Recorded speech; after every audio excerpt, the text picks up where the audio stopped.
Okay, hello everybody. I'm back.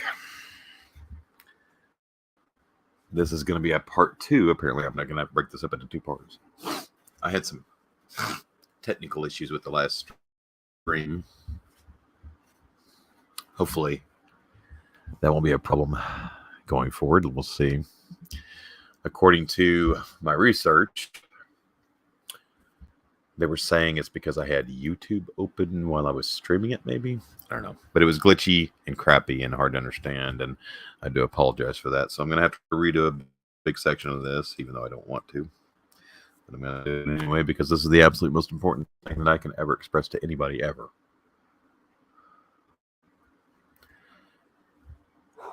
So what I'm going to do is I'm going to explain the war on drugs again. Because I imagine this is a topic I may have to explain to several people. My goal in here is to try and find some help. I have a personal stake in this, of course. I think everybody from the previous episode probably realizes that.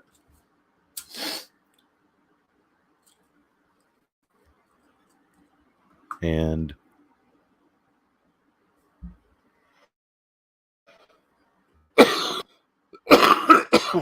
excuse me. And I'm going to tell you this story again.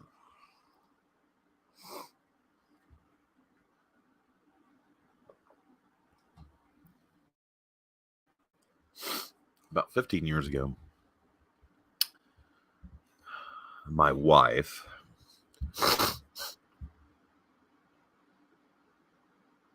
started having issues with pain. She was just, things hurt all the time. She went to the doctor, they couldn't figure out what was wrong with her. Discovered that she has, well, fast forward, it took them 10 years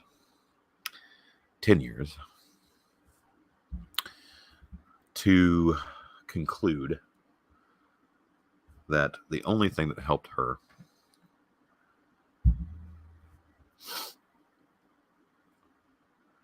was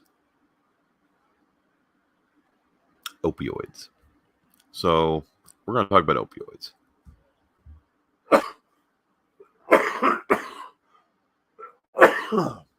I think in the last episode, I think I made a compelling case. I think I was able to get it across anyway, that I made a compelling case that drugs needed to be criminalized and made legal and available at an affordable price at every CVS and Walgreens in the country. Every pharmacy in the country should have access to these things. Everybody should have access to these things. And I think I explained that pretty well in the last episode. I think I was able to get that across. But what got cut off was the rest of my personal story. It's why this is motivating me. What motivates me to accomplish this? Because I don't think people are going to catch much of it. I'm using an app called StreamYard, and I don't know if it crashed or Microsoft crashed on me. I'm not really sure. It doesn't matter. I have to redo it anyway. It's fine. So what we're going to do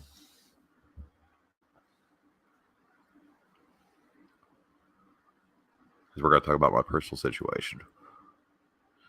And this actually should probably be a separate episode anyway, because this is really more of a plea to the public to help. Plea for help to the public, to YouTube, to all social media, anybody who's listening, anybody who we can get this in front of. Like I said, about 15 years ago, my wife started this journey down medical problems. She was working, contributing to society, doing everything that everybody else is doing, just like you are right now. Just like the vast majority of you listening to this right now are doing. You are contributing to society.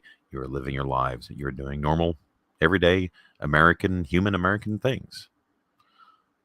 She, on the other hand, was diagnosed with fibromyalgia, which I thought that when I first heard that from her, I thought it was a fake thing, but apparently it's not. Apparently there are 11 criteria, and if you meet 7 of them, you have fibromyalgia. She meets 9 9. I think she means 9. 9 of the 11.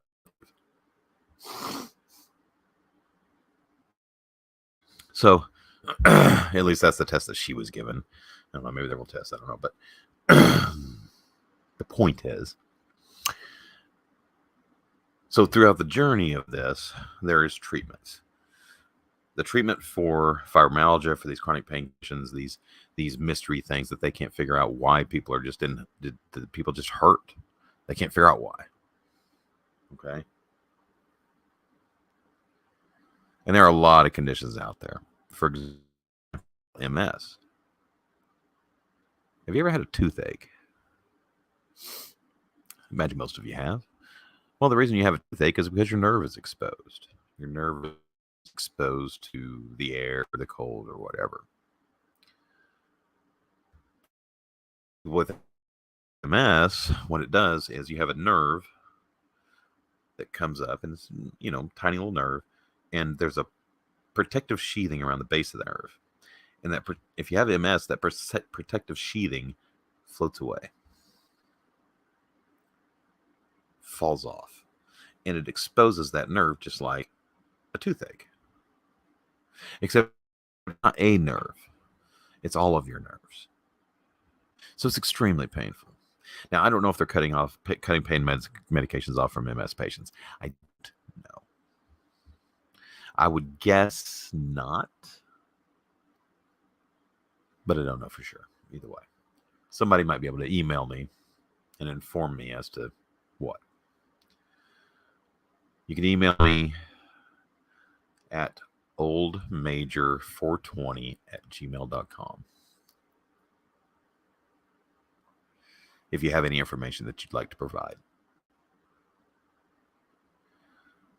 I will be watching that email account closely to make sure there's not suggestions. But basically, at the end of the day, she has Sjogren's syndrome, fibromyalgia, and I think there's 2 or 3 other ones. They're actually so long, I don't even know what it is. It's she has an autoimmune disorder. It's a myositis, I believe, but the doctors can't figure out what variety of myositis it is. What variant, I guess. I'm not really sure, to be honest with you. I mean, some of these medical terms I kind of gloss over.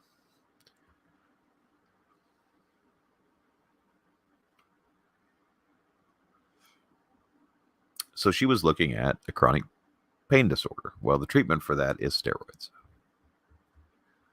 The problem is she can't take the steroids.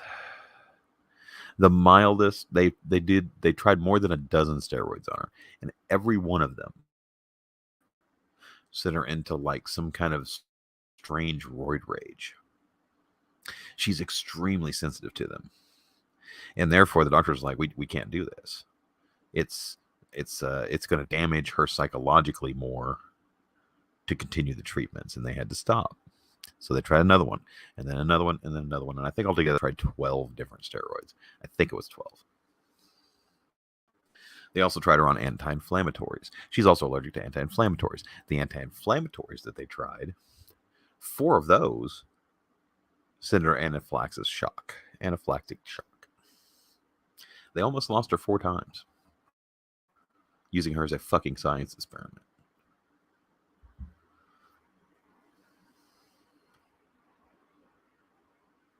This went on for about 7 years or so. And the doctors concluded that she, at that time, needed 10 milligrams of hydrocodone 4 times daily in order to have a life, in order to work, for example, which she did. So they were prescribing this to her, and it lasted about 3 years. And then about 4 years ago, she walked into the doctor's office, and the doctor said, I can't give you the hydrocodones anymore. Of course, we asked why. The answer was, the government won't let me do it anymore.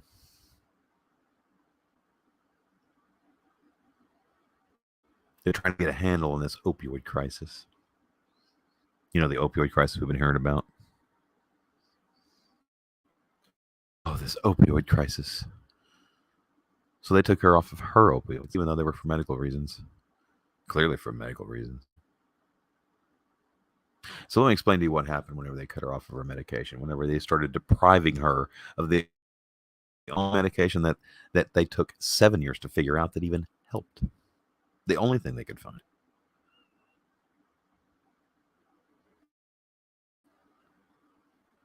This is after dozens of doctors. This is after pain clinics. Pain clinics now can't prescribe opioids. Did you know that? What's the fucking point of a pain clinic if you can't prescribe a fucking opioid?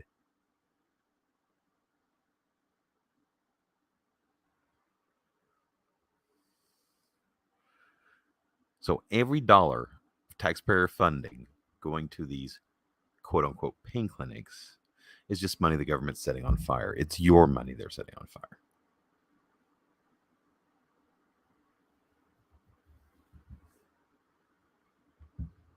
It's people trying to justify their existence.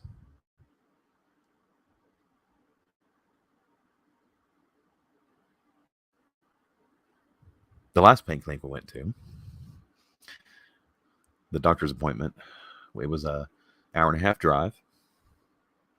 Took us almost 4 because we have to stop every about 10 miles and let her move around because she can't sit still for more than 15 minutes or so before she has to get out and try to walk around and stretch her legs and move her back around and things like that so that she doesn't just curl up into a ball and start crying and shaking. So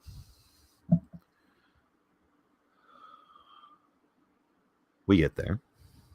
We get in to see the doctor. The doctor comes in, sits down, and says, all right, well, what we can do is we can do some steroid injections. And it's like, no, we already tried that 12 times. Look at her file. So he looks up her file and he goes, ooh, oh, wow. Yeah, none of these worked, did they? He's like, nope. Ooh, the anti-inflammatories too, huh? He's like, nope, none of those worked. He's like, the only thing that works for her is 10 milligrams hydrocodone 4 times daily. This is 4 years after she'd been cut off her medication. Well, at this point, it was probably closer to 3. Now we're closer to 4. And that doctor's appointment that you had to pay for, by the way, because she's on Medicaid. Why is she on Medicaid? Because she can't work. Why can't she work? Because they took her fucking pain meds away. That's why. So she's on Medicaid. She's using your money because the government took away her fucking medication. That should piss you off right there.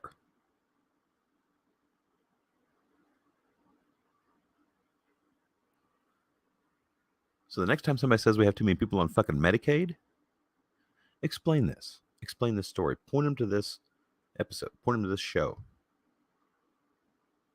And say, listen to this guy. And he'll explain why you're wrong. Because you are. So my wife has chronic pain issues. Whenever they for pain medication 4 years ago, whenever they denied her meds, which in her situation is no different than a diabetic being denied insulin or someone with asthma being denied their inhaler. Would you deny someone having an asthma attack their inhaler? Would you? You're a monster if the answer is yes.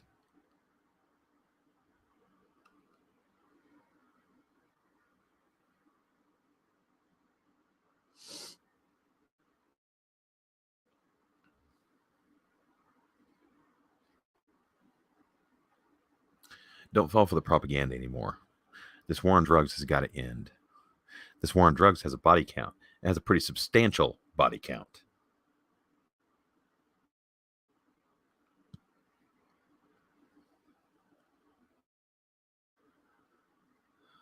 So, let me explain the dreaded new foul word in our vernacular, fentanyl. Oh, it's the new evil word. It doesn't mean anything like what you think it means. You've been lied to about fentanyl. So I'm going to explain to you why we have a fentanyl problem in this country. I'll tell you right now. It's real easy. But nobody knows it because nobody's bothered to fucking research it. Or if they did bother to research it and found the truth, they're hiding it. So let's look at the truth. I went on the dark web to see if I could order some hydrocodones from China. And I found websites on the dark web where you could buy hydrocodone, you could buy fentanyl, you could buy cocaine, you could buy heroin, you could buy whatever you wanted.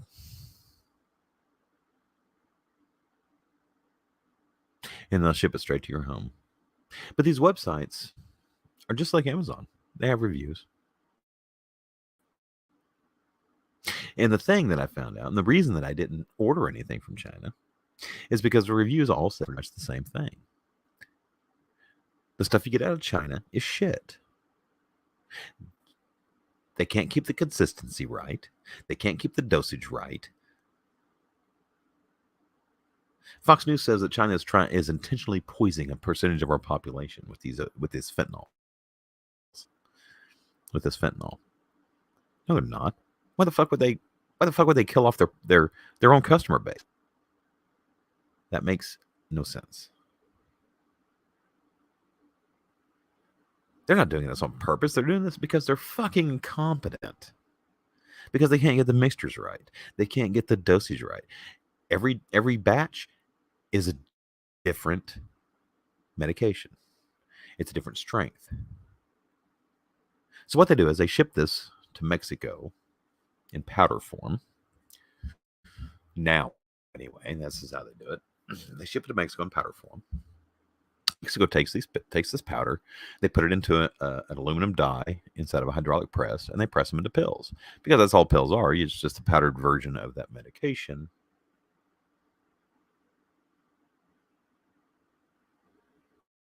Pressed together. That's all they are. So what happens is they spread this powder over these dies, and they run the hydraulic press, and the press puts in the numbers and all the little things and make it look like a counterfeit pill. That's the counterfeit part of counterfeit pills. So now they look authentic. But the shit that's in them is fentanyl or hydrocodone or whatever they're pressing at the time, usually.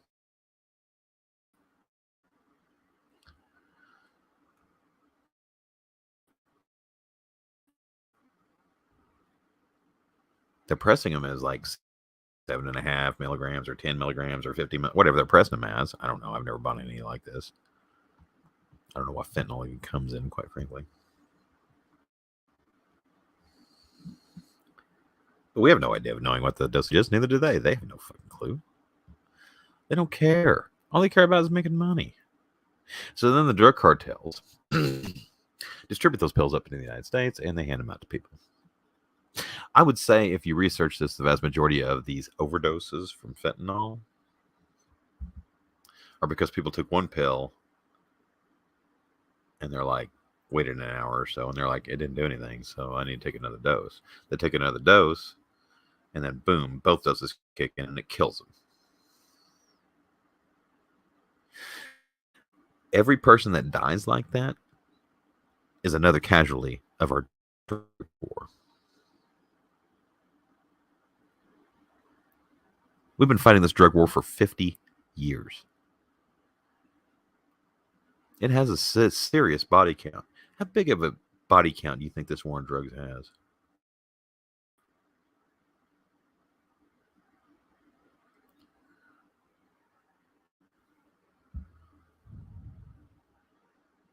Well, I know the casualty count from last year, just in overdoses because of this shit, was 100,000 people. That's just 1 year. This has been going on for 50 fucking years.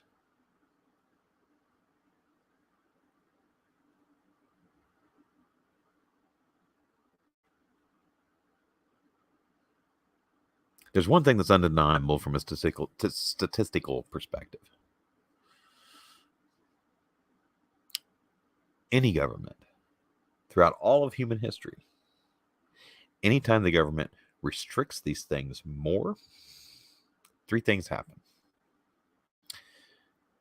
Incarceration increases. It's illegal. That makes sense. Overdoses increase the more restrictive they get. And the more restrictive countries get on these drugs, the higher the overdose rate goes. It seems to be counterintuitive. But the only reason it seems counterintuitive to you is because you've been brainwashed your entire fucking life into believing this. You have to get through that shit.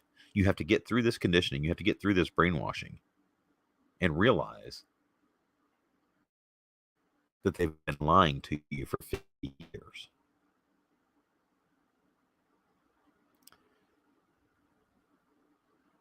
And every time throughout history, throughout all of human history, every time the governments release restrictions on drugs and allow people to have access to them,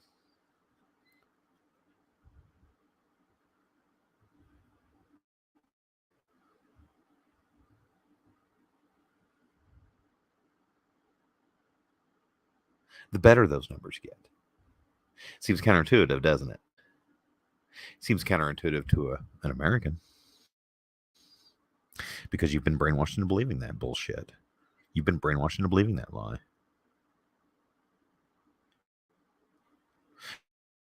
They lied to you so much about this that now you lie to yourself.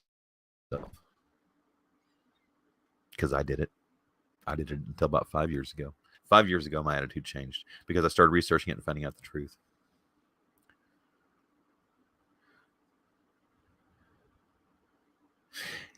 The best example that we have throughout the world is Portugal. Portugal in 2000 was like we are today. People were dying in the streets. There were overdoses. There were needlers everywhere. There were addicts everywhere. They had all kinds of problems. Addiction rates were through the roof. Deaths were through the roof. So Portugal, out of a desperation Hail Mary move, said, you know what, guys? Let's make it all legal. Fuck it. Decriminalize everything. I explained this to one of my wife's doctors one time. And she was like, yeah, and I bet they had all kinds of problems after that, didn't they? And I was like, no, actually, they didn't. And here's my proof.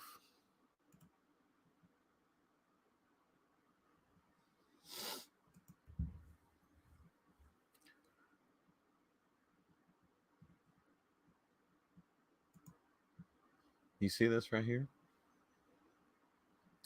This is the summary of a 20-year case study in Portugal.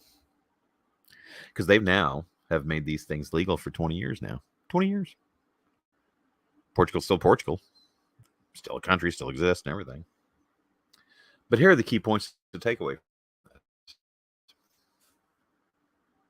Which is why they're called key points. Drug-related deaths fell after the reform of this Portugal drug policy and have remained below the European Union average.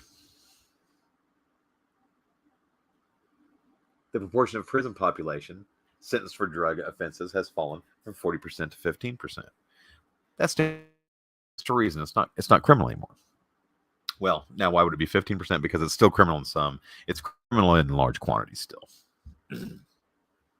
So some people are still dealing with it because they haven't made it.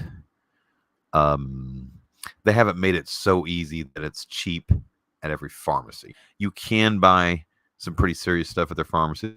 I believe you can buy cocaine, and I think you can buy heroin there. I'm not sure, but that's kind of the information I have.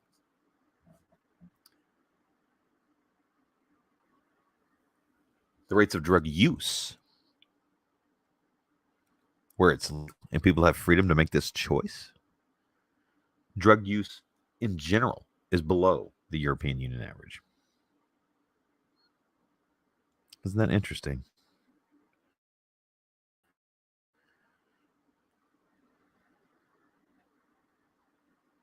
And the big surprise is its effect on the HIV epidemic.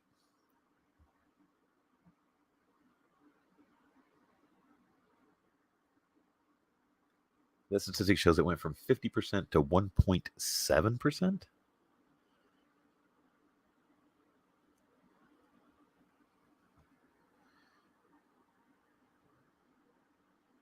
This war on drugs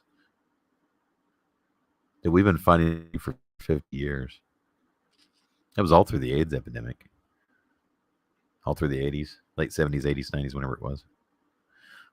This war on drugs was going on that whole time.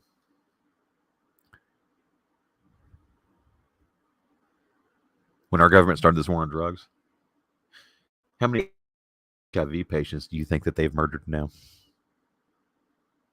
How many HIV patients has our government fucking murdered? Because they're terrified somebody might walk around with a fucking smile on their face.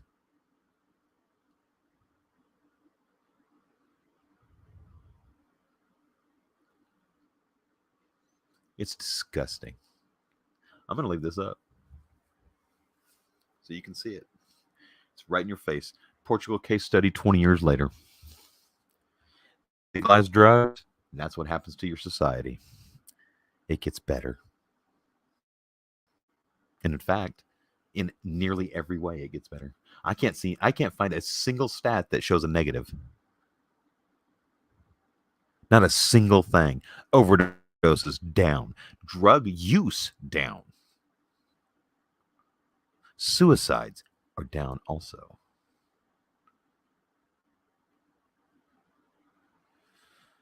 My wife to these support groups online, and they're for chronic pain patients.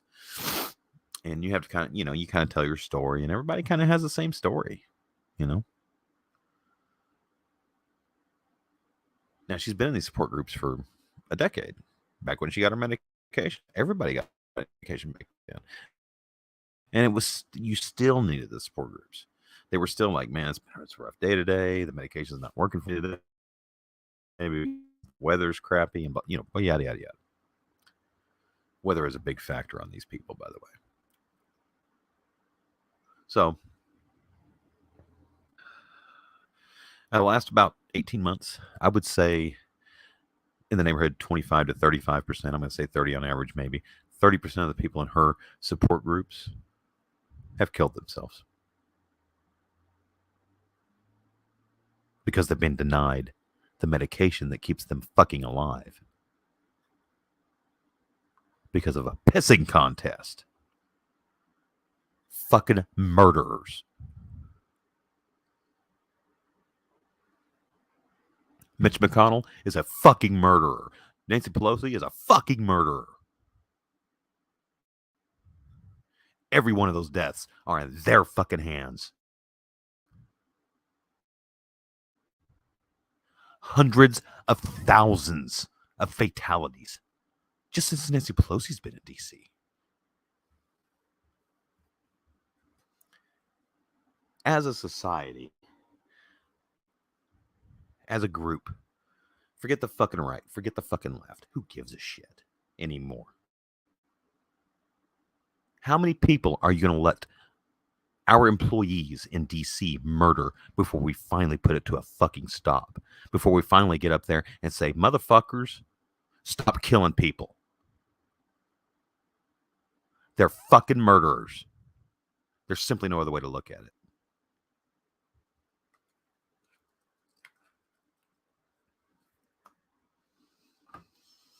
This war on drugs, how many? 50 years, 100,000 last year. So we're north of 1 million people, while the fucking COVID killed 1 million people, and that shut down the whole goddamn country for fucking 2 years. But this war on drug kills 1 million people, and everybody just keeps wanting to fight it. Let's keep going.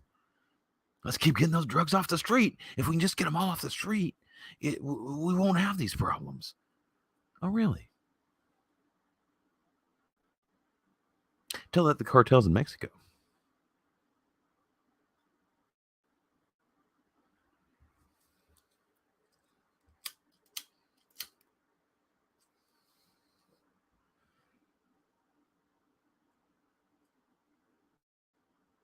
I've had doctors lie straight to my face.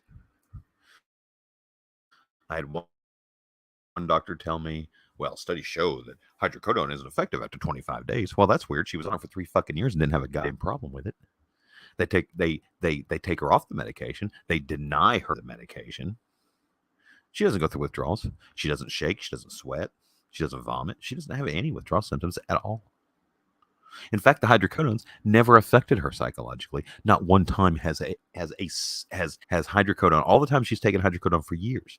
All of those times, not one time did she ever have a slight head change. Nothing. The reason is because she needs the medication. She needs this drug.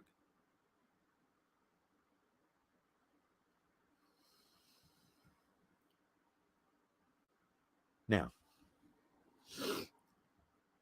what I'm trying to do is I'm trying to get the word out because I'm trying to save my wife's life.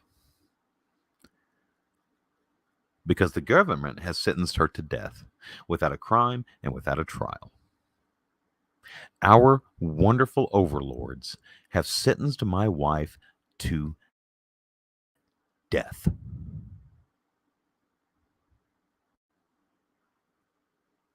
I had a doctor tell me, because no, let me set the scene here. The problem is, in the last year or so, because she's been off of it for 4 years now, she's been denied this life-saving medication for 4 fucking years. Would you deny a fucking diabetic their insulin for 4 years?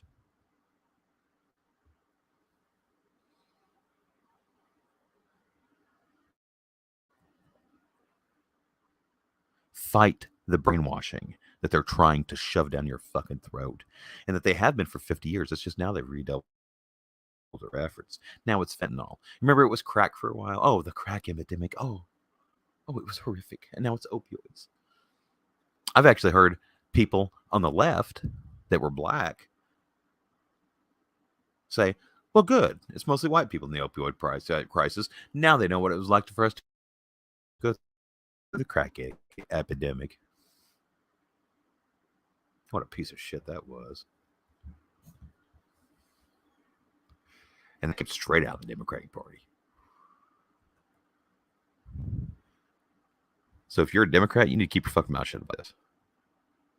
And you need to get the fuck out of that lousy ass party. And if you're a Republican, you need to get the fuck out of that party too. Because they're culpable for this too. Both parties are.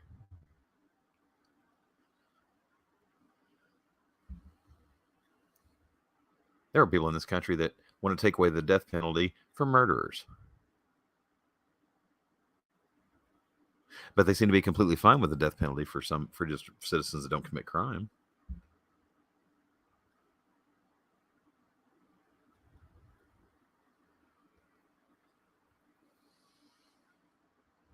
Now her blood pressure is unstable. Her heart rate is unstable.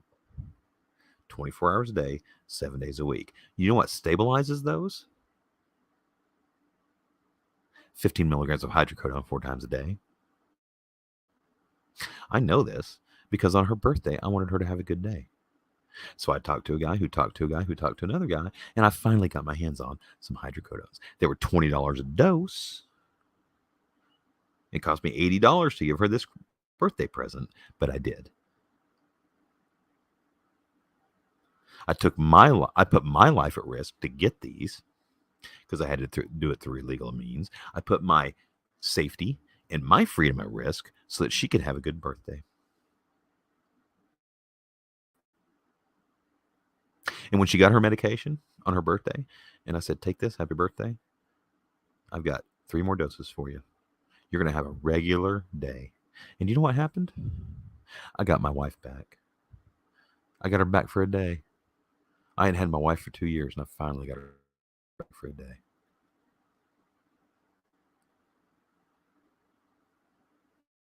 And you know what she wanted to do? On her birthday, she wanted to clean. She was finally able to get up and do some dishes and laundry and sweep the floor. We went on a walk. We hadn't been on a walk in 2 years. Couldn't go on a walk. She couldn't do it. She could get about a quarter of a block before she'd fall on the ground and start what looks like an epileptic seizure, but it's not. It's every muscle in her body, every nerve in her body firing at once.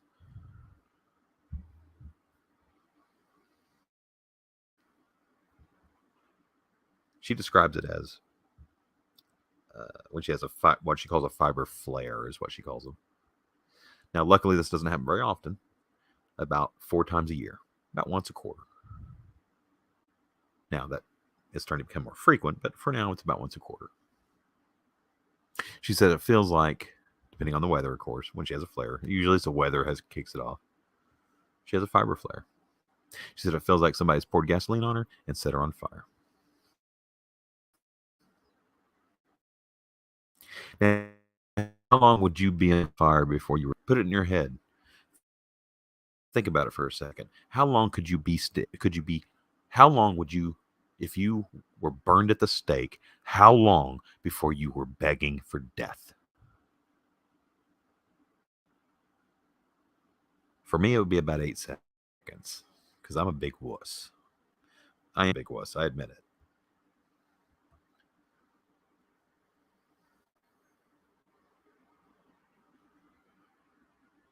Imagine enduring that for 3 straight days.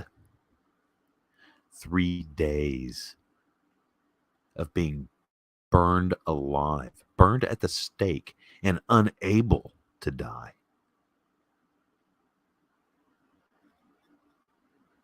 Put yourself in her shoes. 3 days. Look, she has a flare.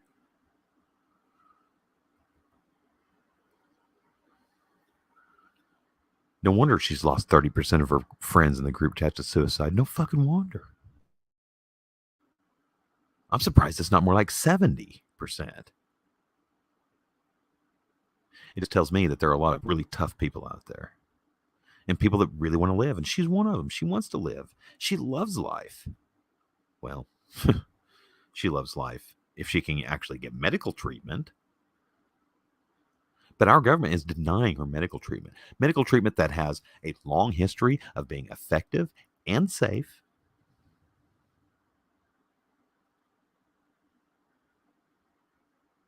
She was on it for years, never got done.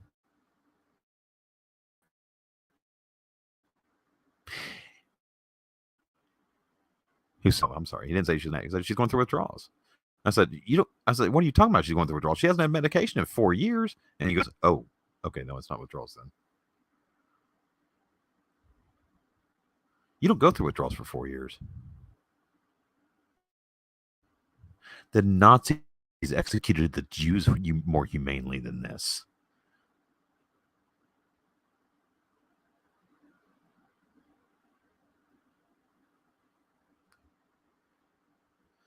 All they did was starve to death. You don't go without food for 4 years and survive that. You die after a couple of weeks, 3 weeks, 4 weeks. I don't know. I don't know how long you can go on a hunger strike. Maybe a few months. Certainly not 4 years. The Nazis were more humane than our government is with its own fucking citizens, with its own law-abiding citizens. The Nazis were more humane to the Jews than our government is, than our fucking overlords are to its own law-abiding citizens. The estimate is that there's about 100,000 people in this country in her shoes. Now, she was cut off or denied her medications 4 years ago. She was one of the very first people that got denied. The reason she got denied, not because they were looking at her, because they were looking at her doctor, because her doctor actually was helping people by prescribing these opiates.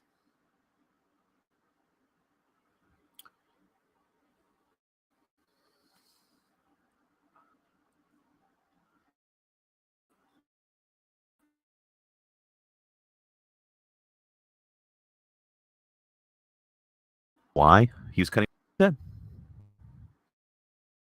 Because that's what they were threatening with. If this doctor wrote her another script, they were going to send him to fucking prison.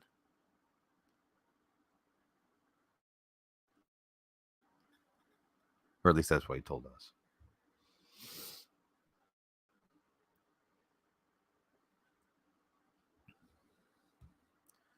So let me tell you something. When it comes to these opioids, doctors are lying to everybody. Doctors are lying to everybody because they don't want somebody to come in and put a bullet in their head. Like that guy in Tulsa did a few weeks ago. For the same fucking reason. Yeah, that was a story that lasted a day. As soon as they found out it was because he was being denied pain medications, that story fucking vanished. Was scrubbed from the airwaves. But I heard it. And because of my situation, I paid attention. This guy had back surgery, was in the hospital for 5 days, and whenever he got out of the hospital, they sent him home with no pain meds. They gave him pain meds in the hospital for that 5 days. Well, the next day he goes to the doctor. The next morning he goes to that doctor and says, I need some pain meds. And the doctor said no. So the next day he comes back in. Doctor, I need pain meds. This is killing me. No, I can't. Government won't let me. So the third day he comes back with a gun. He kills that doctor and at least 2 other people in the office.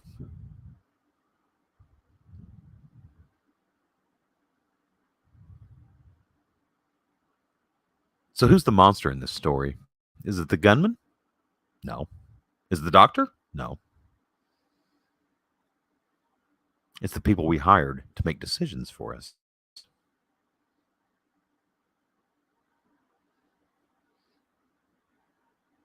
He woke up on that third day and said, I can't take this anymore. I'm going to kill myself. And I suspect, now this is speculation on my part, but I suspect he probably sat on his bed with a gun in his fucking mouth and went, you know what? If I'm going out, I'm going to make a point. So he went to the doctor's office. He killed a patient. That doctor and one other person in the staff. I think it was another, like a nurse practitioner or something. I can't remember what the third person was. And then he turned the gun on himself. So he did commit suicide.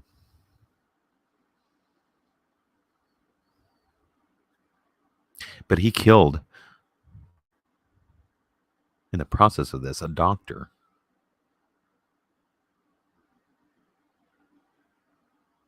Because he believed that that doctor was the one that ordered his execution. So who killed that doctor? Was it the gunman?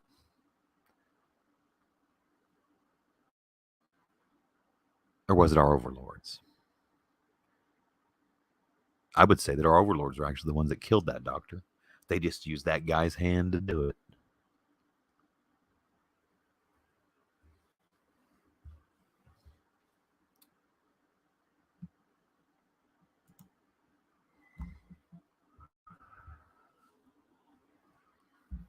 It's disgusting what they're doing to people. I would say they're practicing 19th century medicine on a 21st century problem. Except that's not really true, because in the 19th century, people weren't denied pain medications. In fact, all throughout human history, humans have never had to go through life without some sort of pain medication, whether it's chewing on some kind of leaf or whether it's some kind of root that they make into a tea. There's always been something in society that can help with pain. Always.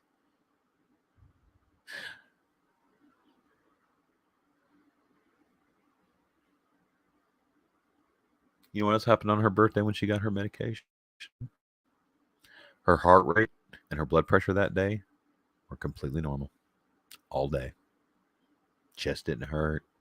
It didn't feel like her fucking heart was going to break her sternum.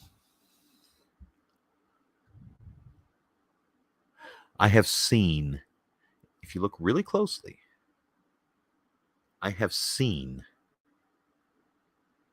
her heartbeat through her shirt. This is not an exaggeration. Because she doesn't have that fucking med. Because she's been denied her medication. Not because she was abusing it, not because she was selling it. Fuck, she'd never sell one. Hell, that was gold to her. Fuck, that's what kept her upright. She's not gonna fucking sell one.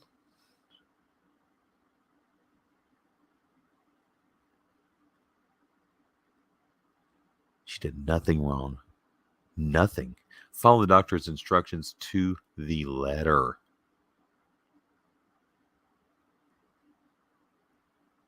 She never missed a dose. She had timers set. She knew exactly when she needed to take a dose.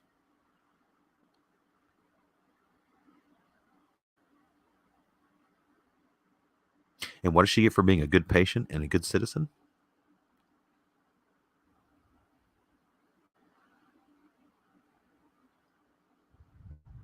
Our government sentences her to death without a trial, without a crime.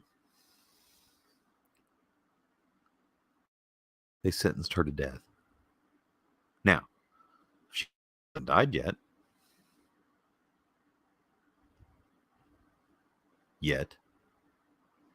I had a doctor tell me one time, because I was explaining this. She gets those pain meds and her heart rate and blood pressure come right into line. And the doctor said, pain meds don't do that. It's like, you don't know what you're talking about. Pain meds don't do that. And I looked at her and I said, how could you possibly know that? All throughout all of human history, this has never happened. Nobody has ever been this cruel to another fucking human being ever. You have no data to say whether or what going without pain medications for 3 fucking years or 4 fucking years does to you. You have a clue.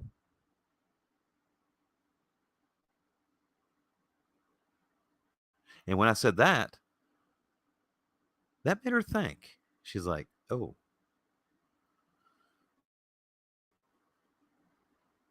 She shut her mouth after that.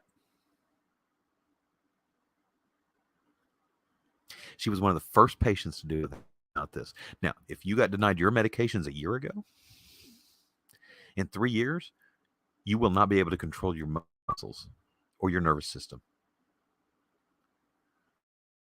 Have you ever seen an epileptic seizure? That's what you will have most of your life without it being epilepsy, because there's no psychological effects. You just have to sit there and watch your body rip itself a fucking part.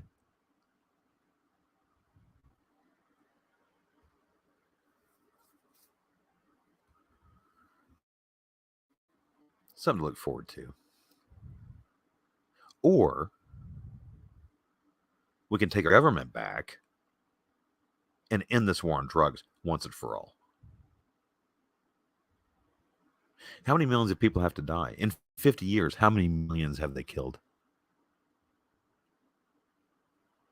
I would bet you $1 that the casualties in this drug war are approaching the number of Jews killed in fucking World War II. And I would bet you another $1 that it's way more than that.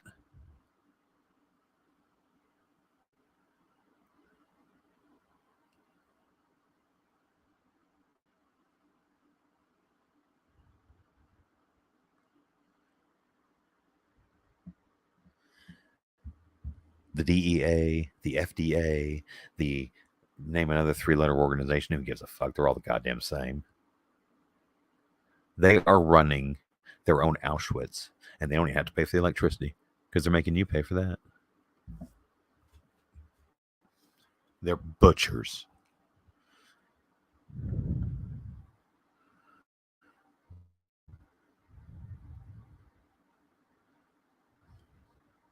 And I can sit here and say, oh, I'd like to see them all prosecuted. I'd like to see them all, I'd like to see them go through what she's going through. No, not really. I just want to get her help. I don't even care about revenge. I'm just trying to save her life. So I'm trying to figure out, and my idea is that there's 6 degrees of separation to everybody in this country. I mean, there's 6 degrees of Kevin Bacon, for example. I mean, that's 6 degrees of separation is the theoretical way. There's 6 degrees. So there's, like, I know a guy who knows a guy who knows a guy who knows a guy who knows guys to just about everybody in the country. That's the notion behind that. Everybody knows everybody within 6 degrees of separation. I need to find the path to get to somebody that can get this word out to help. because it's not going to be me. I'm a nobody.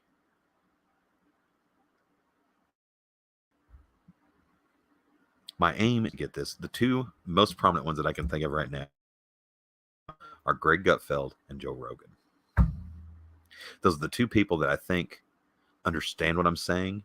They can grasp the concepts faster. They both have already gone through their deconditioning, so to speak. They've already eliminated their brainwashing. So they're already halfway there. They're already ahead of the game.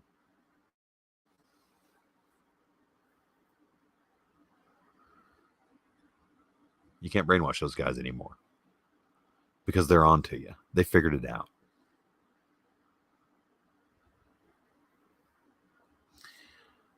I need to get this story in some way, whether it's this audio file, whether it's through an email. My email address is oldmajor420@gmail.com. oldmajor420@gmail.com. I'm hoping somebody will contact me with some kind of ideas about how we can help her before she dies.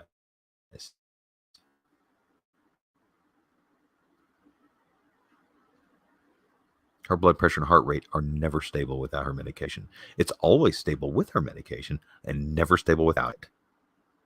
I'm not a doctor, but I think I can figure this one out.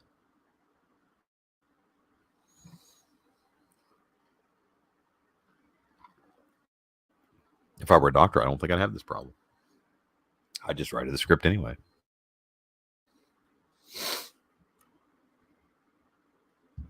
I know every doctor I've asked. I said, would you let your kid be like this? They never have anything to say.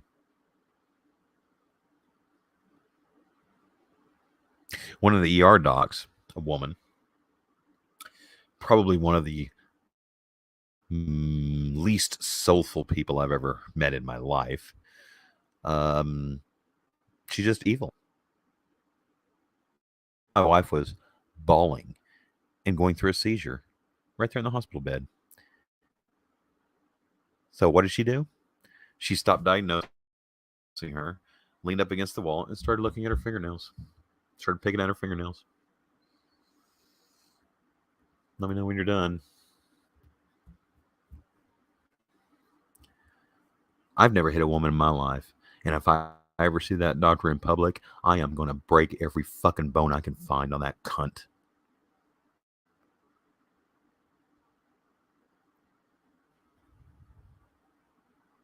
She doesn't deserve to be treating people. I wouldn't let her treat my fucking dog.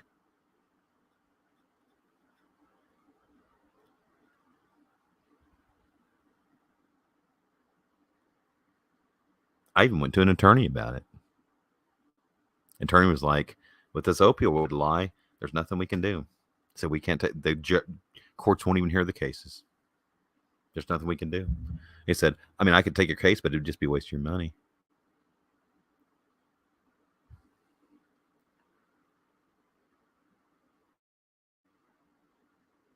We have no course. We have no legal recourse.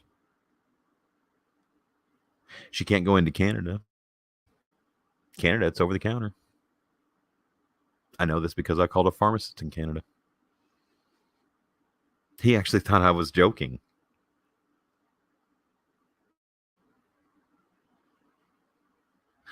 I told him that we were being denied opioids in the United States, even with a prescription.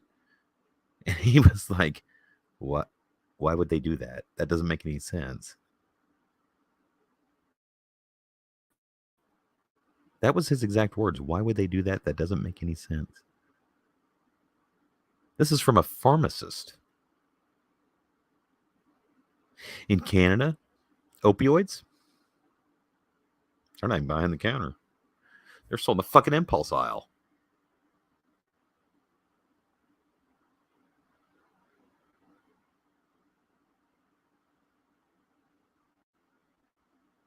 Now, do you think of, whenever you think of Canada, do you think party place?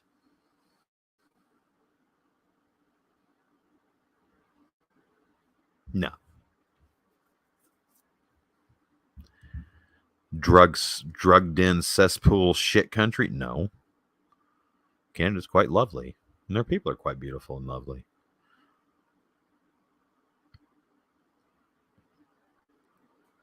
There are classes to these opioids. Hydrocodone is the lowest class. Above that, it's morphine, stuff like that. Morphine, most people are familiar with morphine. And then above that, if you have surgery and they're got you on a morphine drip and your doctor comes in to do his rounds and you're like, doc, this morphine's just not cutting it. I mean, it's helping, but it's not doing enough. Do you know what they do then? They put you on a drug called Dilaudid because it's higher than morphine. Canada, to fight their opioid issues, because they are just starting to get opioid issues. It's nothing like ours. But Canada's smart enough to go, well, no, we're smart enough too. But Canada is not so greedy. The Canadian politicians know that their grandkids don't need to never work. Our politicians don't give a fuck about anybody. As long as their grandkids never have to work in it, that's all they give a fuck about. They're going to take their bribe money from Pfizer to keep penicillin and, well, certainly opioids off the shelves.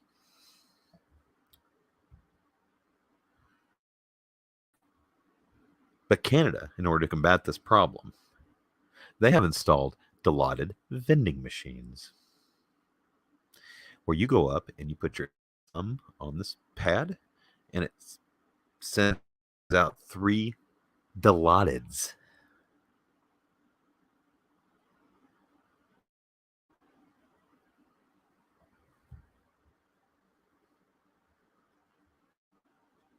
And the next day you come and do it again. And the next day you do it again and you do it again. It gives you 3 doses a day of Dilaudid, which is 2 levels above what my wife needs to survive. Well, the answer is obviously, we'll move to Canada. Can't move to Canada. Can't even go to Canada. Can't step foot in Canada. But why? Because she doesn't have a vaccination. Why does she not have a vaccination? Because she has an autoimmune disorder, and the vaccination will likely kill her. 3 doctors have specifically forbid her from taking that vaccination.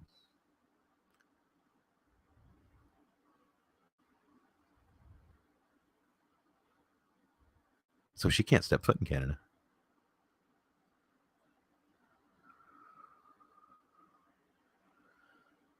Well, there's Mexico. That's the choice. That's the next choice. Have to have a passport to get into Mexico now. Well, that's $500 we don't have. It takes $265 or something like that per person to get a passport. Can't get it.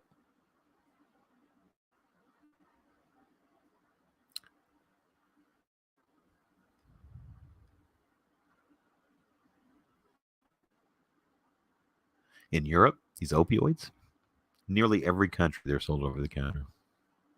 No prescription even required. They're next to the Tylenol. Do you know what they take in, what was it? I think it was England. I think it was London. Like, they were talking about it. Someone from London, I think, was talking about it. He goes, oh, yeah, we take Tylenol for a headache. If you got a bad headache, you take hydrocodones. Why? Because it's the thing to the right of the Tylenol on the shelf. You just pick that one up instead.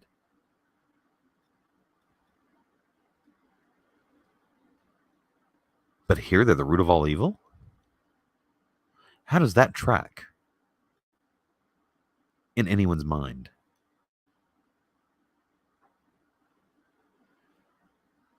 Again, Joe Rogan,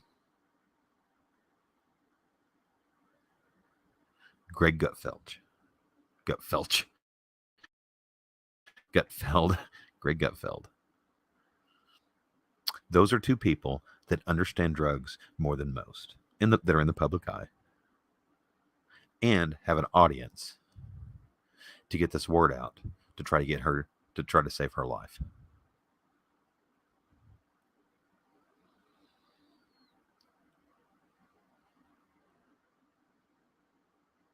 I'm not interested in likes. I'm not interested in subscribes. I'm not interested in that. I mean, unless it helps get the word out faster. The likes and subscribes do help the algorithm, so it does give me a higher rank or something in YouTube. I don't really understand, but there's an algorithm, and likes and subscribes do help the algorithm. But if I could find that path to the 6 degrees of separation to Joe Rogan or to Kat Timpf, she could get me to Greg, or to Tyrus, he could get me to Greg.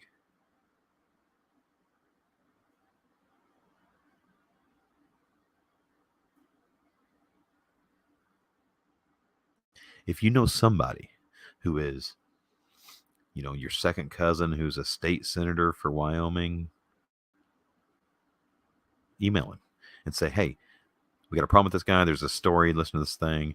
Do you know anybody that can help?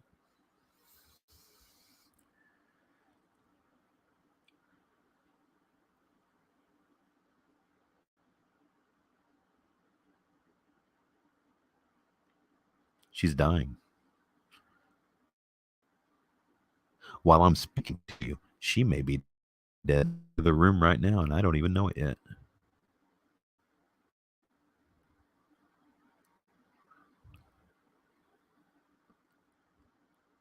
Imagine living your life knowing that every time you walk into a room with your spouse, you don't know if they're dead or alive.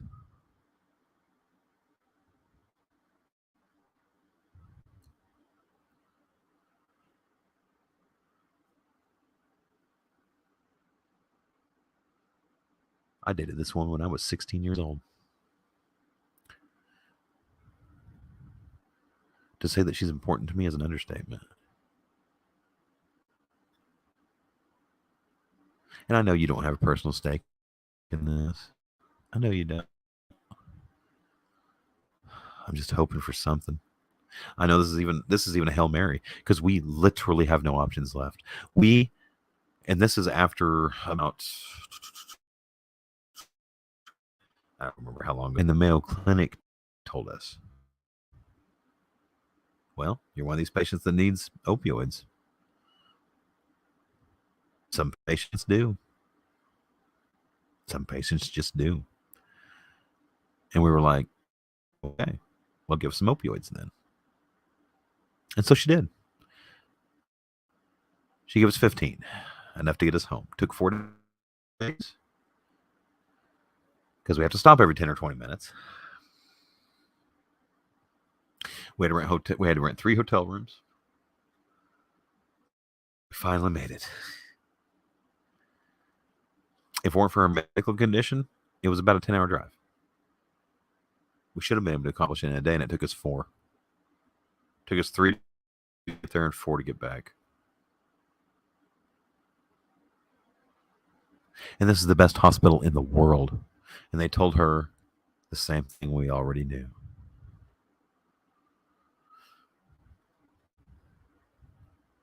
So the best doctors in the world have confirmed that she is one of these patients that needs opioids. And without them, she's going to die.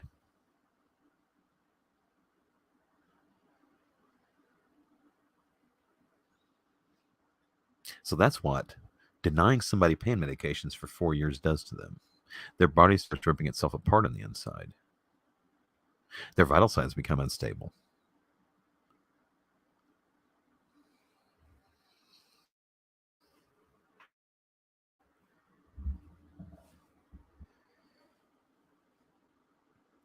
I'm going to lose her if we don't do something. If I don't get help, I'm going to lose her.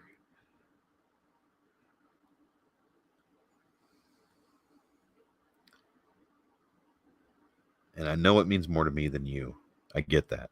I do. But all I'm asking you to do is a phone call, an email, a text message.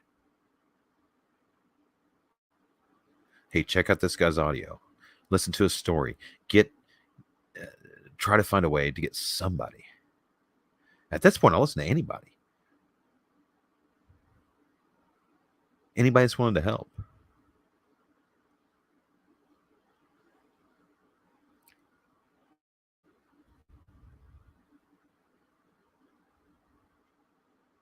But I do know the people that are making these decisions. We need to find out who these people that have made these decisions are. We need to find out who signed off on this. We need to fire them. We need to drag them out in the street and shame them into, and they should never be allowed to work again. Certainly not for the government. They should never be in a position of power. And quite frankly, we should probably prosecute them for fucking murder. But I don't even care about that. I'm going to save her life.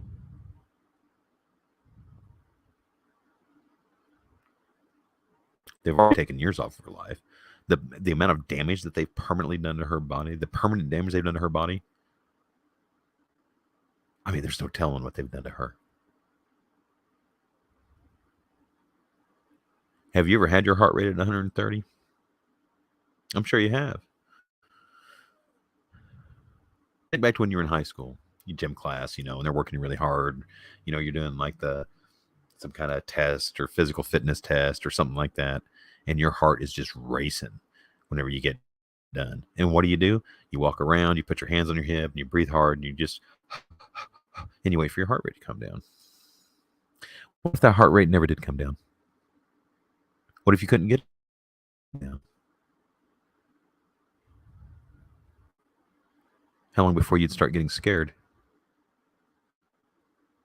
and thinking, uh-oh, this isn't good?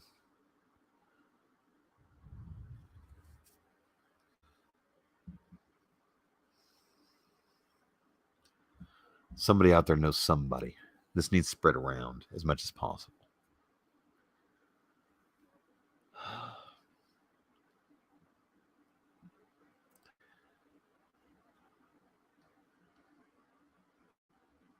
Things are getting bad.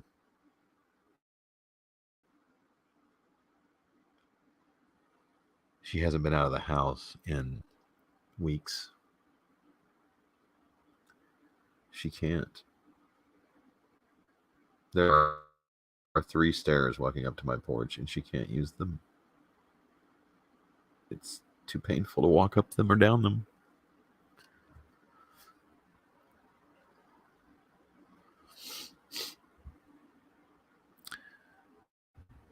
So I got a wheelchair. So I tried that. Well, when you tried a wheelchair down the stairs, every step, boom, it drops down. Excruciating pain.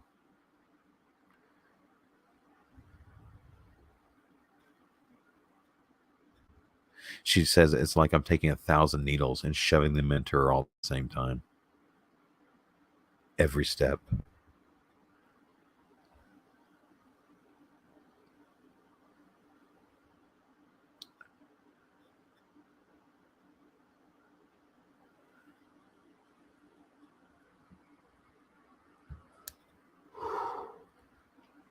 So, the purpose of this is to get my story.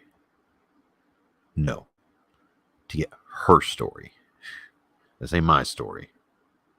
To get her story in front of somebody with a large enough audience to force change. And this is like an emergency.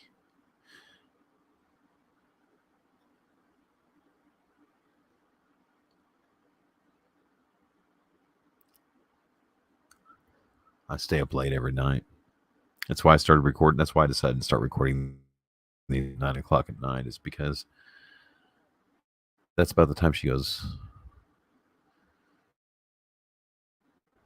Well, that's about the time she tries to go to sleep, if she can sleep.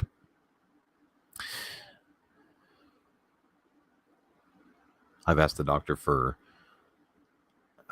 I've asked 5 doctors, and none of them will tell me how I can knock her out without hurting her. I know there's like ways you can hit somebody in the back of the head and knock them unconscious like that, but I don't know how to do it, and I'm afraid I'd hurt her. I've been trying to get doctors to tell me how to do it, and they won't.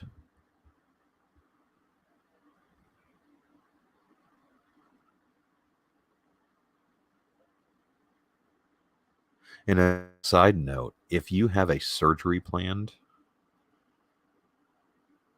And this is for a public service. This is information that needs to get out to everybody in this country because this is critical for everybody, not just for her, for everybody. If you're going to have surgery done, you not only need that script of pills first, you need to have that script filled and in your hand before you let those butchers touch you. I know somebody that has pancreatic cancer. They've had polyps removed twice, and both times without any fucking medication. He showed up at my house, a 60-year-old man, bawling like a little girl. Do you have anything for pain? Anything? I was like, man, I don't have anything. Nothing. He was like, and he asked me to take a stick and hit him in the back of the head. Knock me out, something. I'm in so much pain.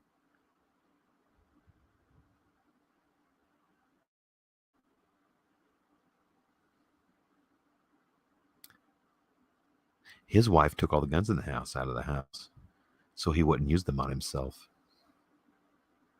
because he was in that much pain. And these butchers in our fucking healthcare system did that to him.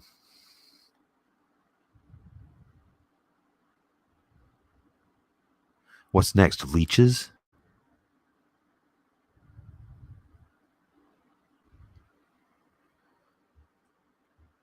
They're butchers. They're murderers.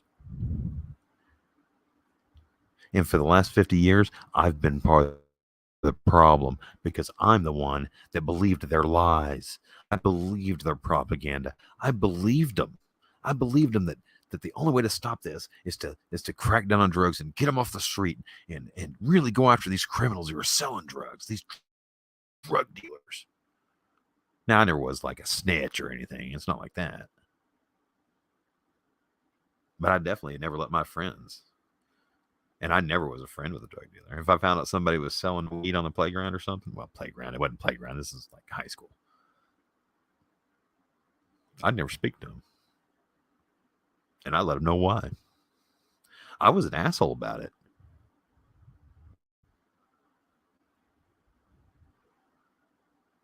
And to anybody that I was an asshole to in the past, I do apologize. Because you were right and I wasn't.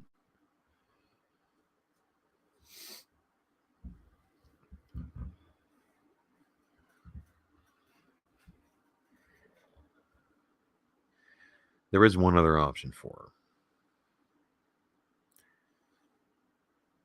And that is in Mexico.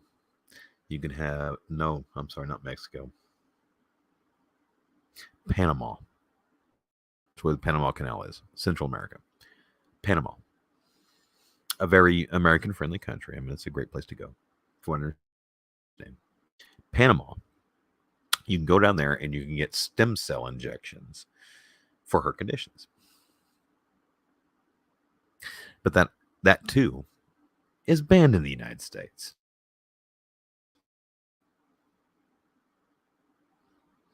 Again, our overlords taking away the other option.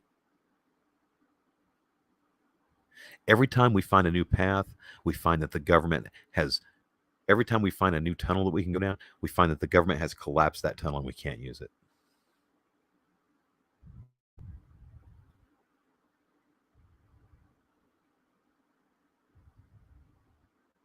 This woman has a spotless criminal record. Do you want to know the extent of her criminal record? Let me give you a list of all the crimes she's ever committed. 12 years ago, she got a ticket for no seatbelt. End of list.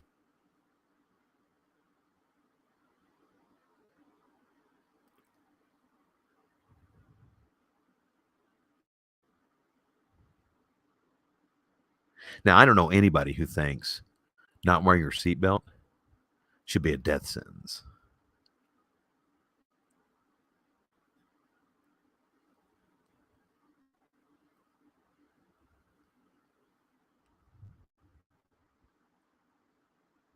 Of course, that's not why they're executing her.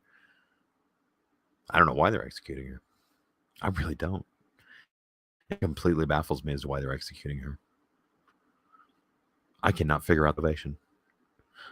Well, the only motivation I can figure out It's because they got to line their pockets with pharmaceutical company money. That's why we have this war on drugs. Let's do a thought experiment. Let's say you're the CEO of a major pharmaceutical company,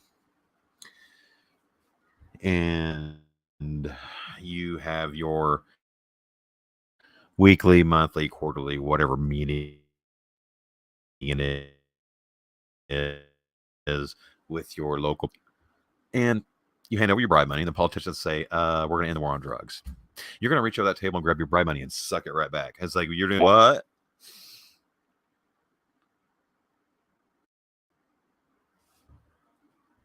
Because that's going to hurt your company seriously.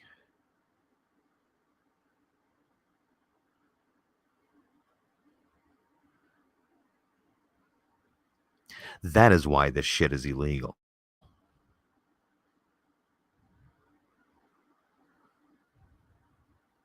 Because the people we hired to represent us are fucking criminals.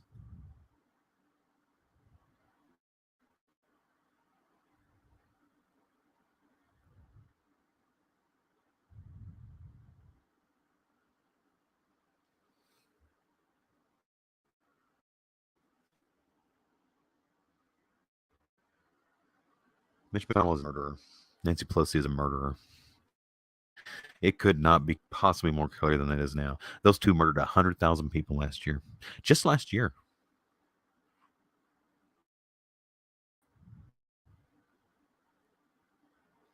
Kill a man, you're a murderer. Kill many, and you're a conqueror. Kill them all, and you're a god.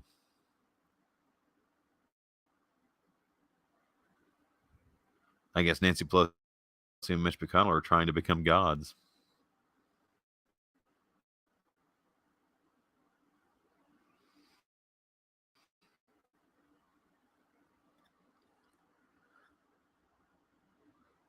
They're already at conqueror level.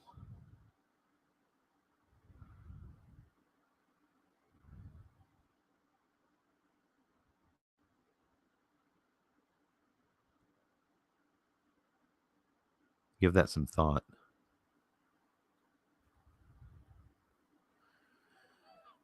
Rack your brain. Find somebody. Think of somebody in your life. Who is the most likely person that might know somebody who's famous, for example? Somebody who has a name. You know, does anybody know, like, a connection to, I don't know, anybody? Anybody that's a name. It doesn't even have to be in the political world. Fuck, a musician, a fucking actor. Something. Somebody. If you get to an actor or a musician or somebody that's high profile, they probably have a connection to get to somebody who can help.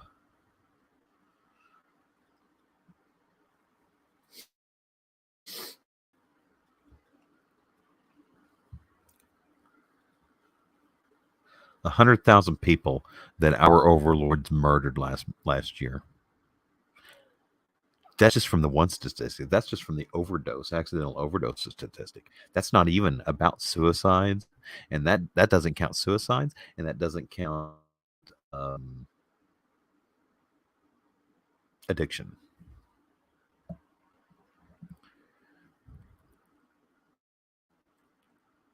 $100,000 people they murdered last year.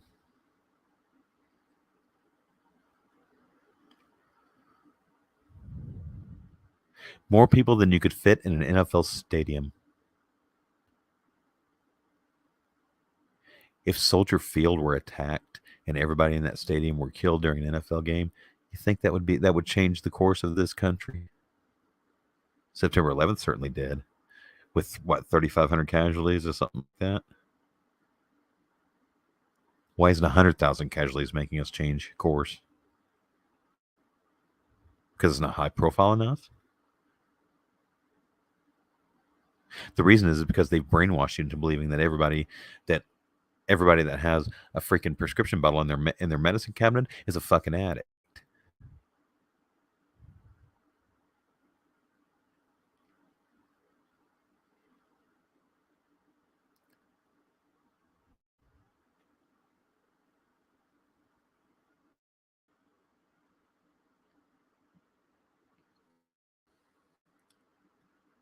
Find somebody.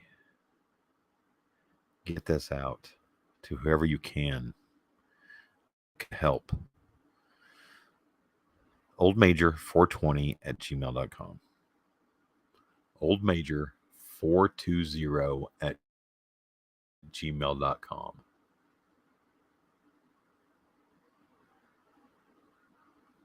oldmajor420@gmail.com.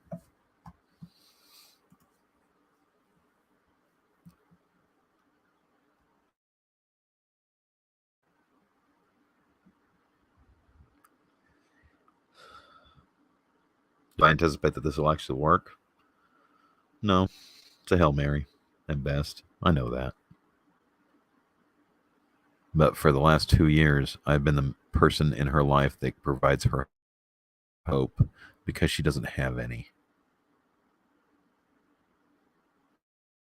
And when hope is gone, whenever I run out of ideas, whenever I run out of ways to convince her that this time it's going to work, I'm going to lose her. And I'm not going to be mad at her.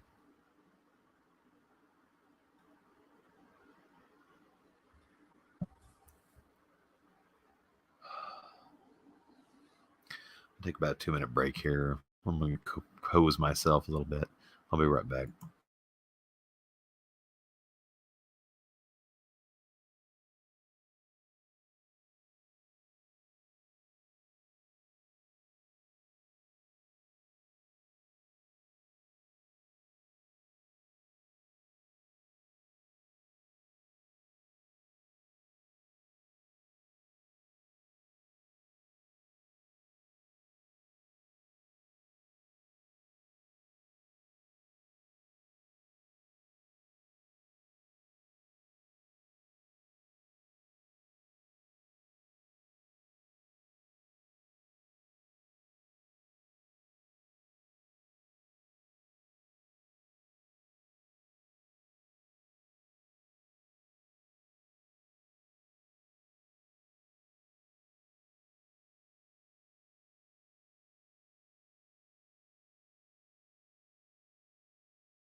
I'm back.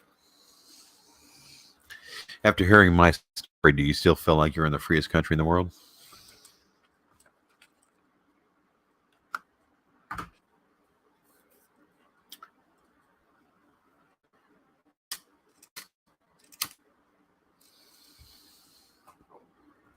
In Portugal, you can dope it up all you want. Recreational, medical, they don't give a shit. What you put in your body in Portugal is your fucking business.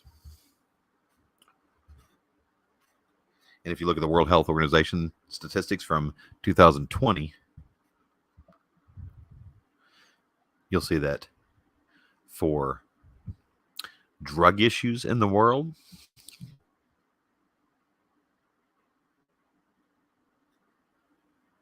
if what you've been told your whole life is true, Portugal's number one in the world for drug problems because everything's legal there.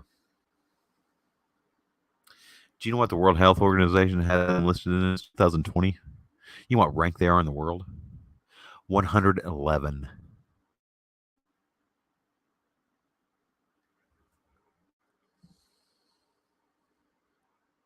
Is that the bottom? No, it's not the bottom.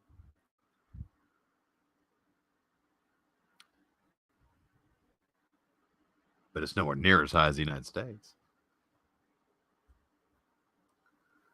How many people are we going to let them murder before we stop it? How many people are we going to let them kill before we go, Maybe this political party thing is a bad idea. Maybe Washington was right 250 years ago. Maybe the political parties are the problem in this country because they are. Go down to your local Democrat office or Republican office, whatever you're a party of. Walk in their office tomorrow and say, I would like your mail. And when they ask why, point them to this podcast or this, I don't even, is this a podcast, this stream, this channel? Point them to this. That's why. Because you are fucking murderers. That's why. Because you put party above country, because you put party above individual, because you put party above fucking everything.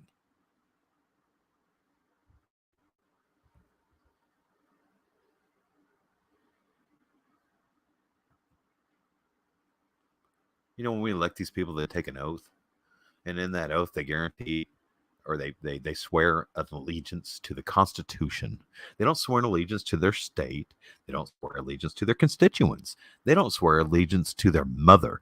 They swear it to the Constitution. And that Constitution is supposed to say something about freedom in it, I believe. I think there's a reference to it. Something about freedom in the Constitution. Pretty sure it's mentioned a few thousand times. Okay, maybe not thousands, but you get the point.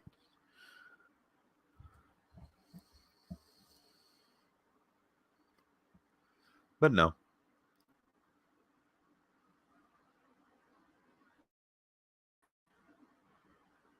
They're oath breakers. On top of that, they're oath breakers. They're murderers. They're scum. They're scum. I mean, scum.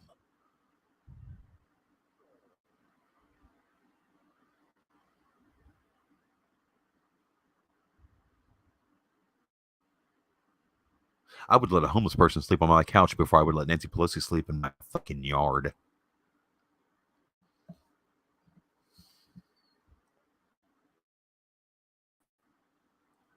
I hold homeless people in way higher regard. I hold anybody in DC.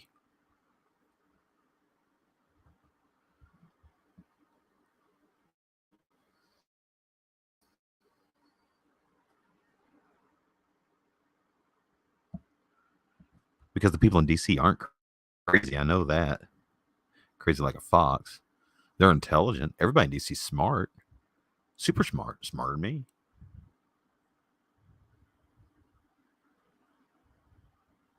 But they're also evil. I have come to the conclusion that the only way to get to DC is to be evil.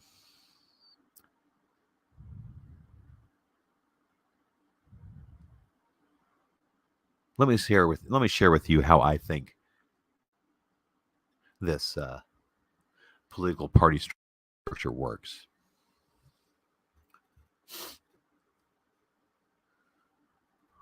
You're a young lawyer. You just graduated from Harvard, Princeton, Yale, whatever, and you want to join politics. So you go down and you talk to your local Democrat or local Republican question mark party. Who gives a shit? They're the same anyway.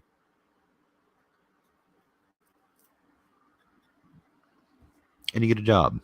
And you're a fresh lawyer out of Yale, man. You're going to make not much for these political parties. They're not going to pay a dick. Well, for a lawyer anyway. I mean, it's still probably 100,000 a year, 125 a year, something like that. But it's going to be a third of what a corporate law firm would offer you. So what do these parties do to entice you in? It's like, I don't know. There's this company over here offering me $350 a year. I don't know if I can take this job. It's such low pay.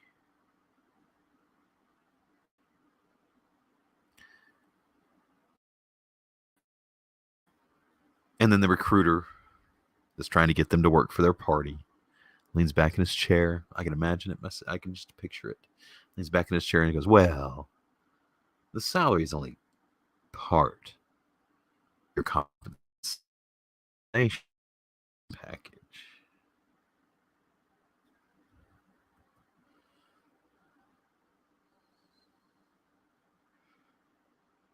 As a politician, you also get all your living expenses paid. You get expense accounts. You get your meals are taken care of. Travel expenses are taken care of. You can do these what are they? Congressional exploration, or what do they call them? Exploratory trips for Congress to check out the state of the rest of the world. Like in the Bahamas, because they're so hard. We got to really get the Bahamas in line, man. So we need to explore that place a lot and make sure that the Bahamas is in great shape and has great relations with the United States. The Bahamas is really the place we need to be, because they do that a lot.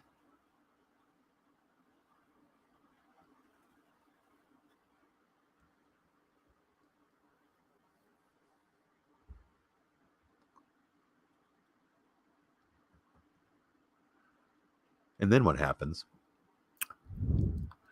is they get hired by the party. Party realizes they got some pretty decent oratory skills. Okay, cool. They can talk in public. They don't freeze up when they're in front of a crowd.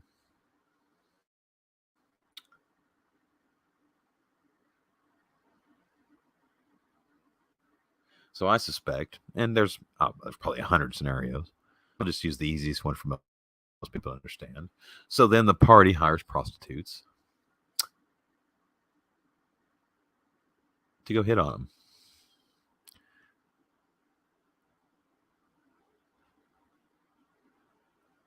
Of course, the person doesn't know they're a prostitute. They think it's just somebody that thinks they're hot. That prostitute's carrying a camera on, of course. And they get some nice video. And then their fresh, new, upstart attorney that's new to the party comes into work the next day and they say, "We need to see you in the office." And then you show them the video. This came to our attention this morning. And then, of course, like any normal human being would go, they would put their head down and say, "Oh my God, I'm so sorry. I'll clean out my desk. I'll never bother you." No. You don't understand. No. We don't want you to quit. We're not firing you. We want you to run.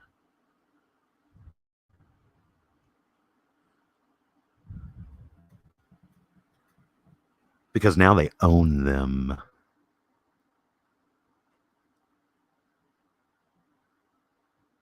In the military, it's called MICE.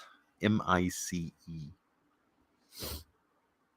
It stands for, oh boy, it's been a long time since I've talked about mice. Let's see. It stands for money, influence, coercion, and ego. It is the 4 steps to turning somebody to your side. This is what we use. This is what we use back in the Cold War on Soviet spies. Money, influence, coercion, and ego. Okay. Step 1 is money. You bribe them. You bribe a politician. Okay. You walk into some politician's office. Let's say, let's just pick one. Let's pick one of the really slimy ones. Ooh, Adam Schiff's pretty slimy. Let's go Maxine Waters. No, let's do Adam Schiff. Adam Schiff's really, really slimy. He's smarmy and slimy and everything. So let's go with Adam Schiff. Now, he's on the Democrat side, but I mean, this could be Lindsey Graham easily. So whichever side you hate, choose Adam Schiff or Lindsey Graham, whichever one you hate. I don't care.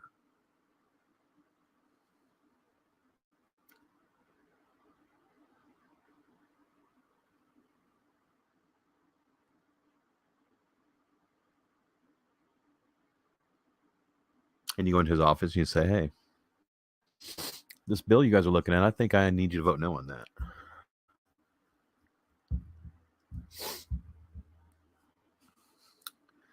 And Lindsey Graham or Adam Schiff or whoever kind of leans back in their chair and says, "Well, why would I do that?"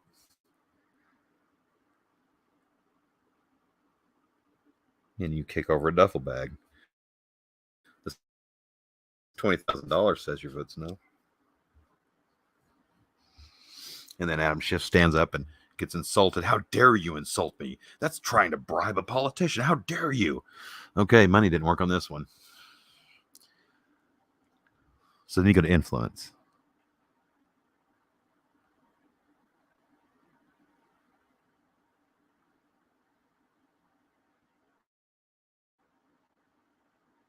And you try to talk them into your side. Well, you vote no on this because of this, and this. You try to logic them into it, and they're like, "Yeah, I'm not buying your double speak." Oh shit, that didn't work. Crap, we made it C. It's time for corrosion. Well, Mr. Schiff or Mr. Graham, whatever. Those dick pics that you sent to your girlfriend, I don't think your wife would like to see those too much.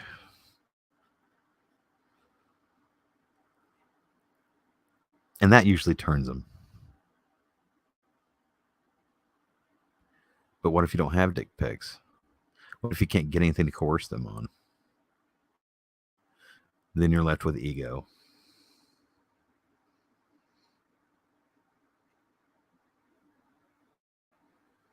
A great example of this is something that the Soviet Union did to us. They turned one of our U.S. spies back in the Cold War. This was back in mid 80s or something like that. What the Soviet Union did was they made up a fictional newspaper that had and wrote a complete fictional newspaper praising this guy and what a great speaker he was, and how intelligent he was, and all these wonderful things about him. And they stroked his ego.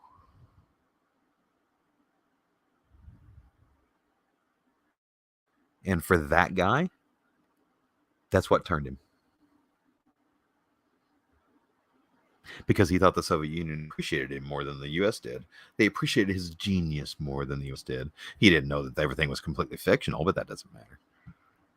They successfully fooled this guy and turned him.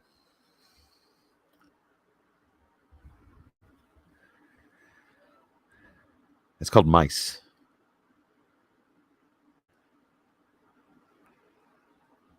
And I may not have everything exact on that.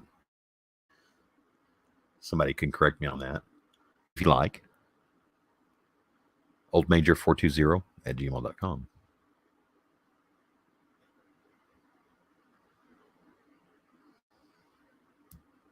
That's how this works in Washington, guys.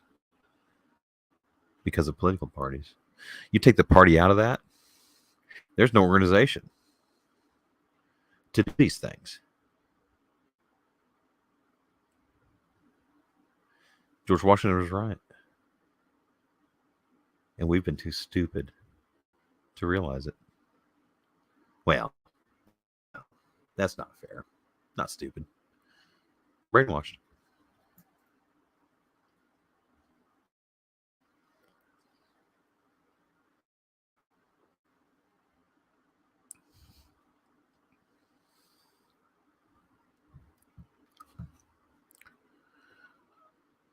So the time you go into a voting booth, if there's a D or an R next to their name, well, that's not the guy or girl, whatever.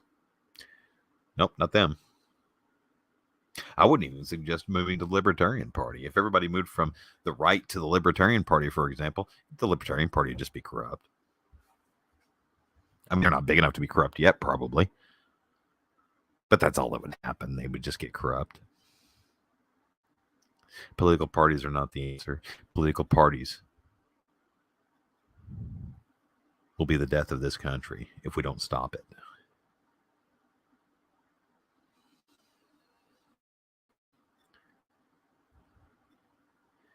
And I'm afraid that they've already caused the death of my wife. She just hasn't actually died yet.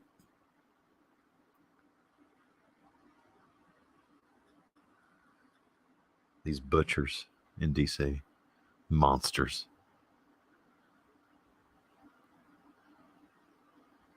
I'm not sure there's a soul in DC.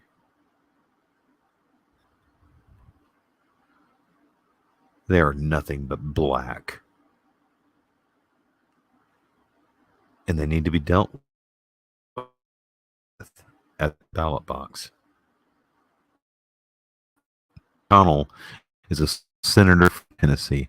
If you live in Tennessee and you voted for Mitch McConnell, shame on you.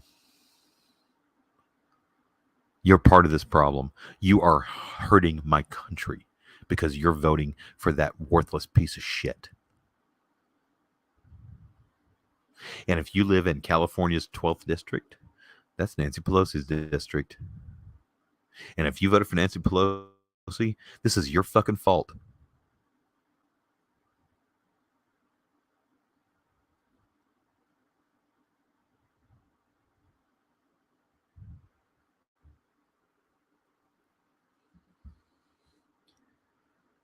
These people showed their true colors to us years, decades ago.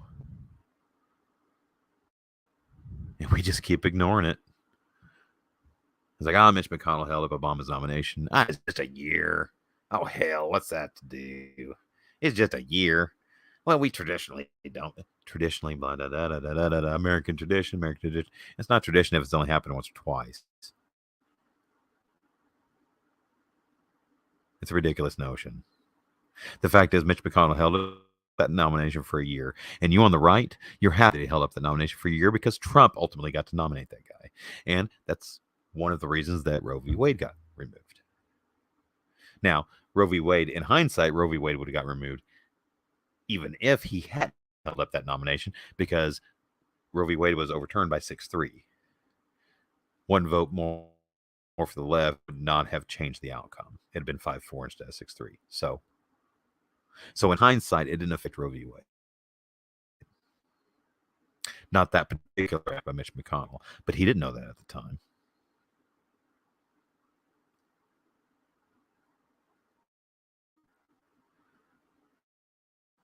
Last time I looked at the dictionary, that was called a dereliction of duty. And I'm pretty sure that's a crime. It's certainly have a job. Why is he not in prison for what he did? A dereliction of duty at the Senate level? And half the country went, yeah, well, at least Obama didn't get to pay that nominee.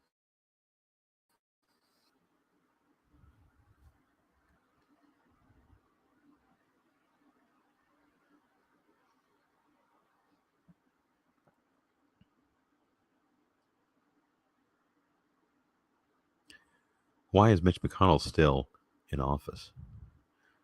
Why does he even why would he even be able to get a job as a fucking dog washer? He's a useless piece of shit.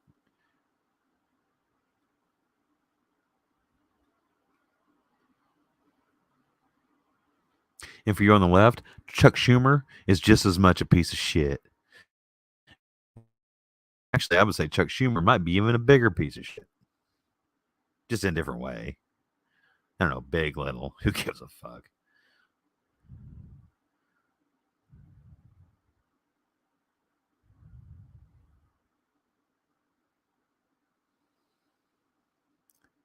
These people are murderers. They've murdered 100,000 people just last year. How many more hundreds of thousands of people are we going to let them fucking murder in front of our eyes before we do something about it?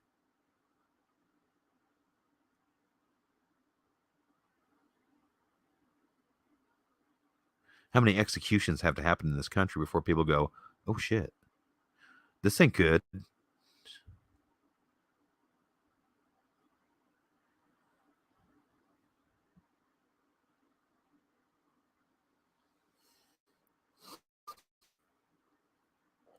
I understand the sentiment of January 6th. I just don't like the methods. I understand the frustration because I have it. I do. They chose the wrong method.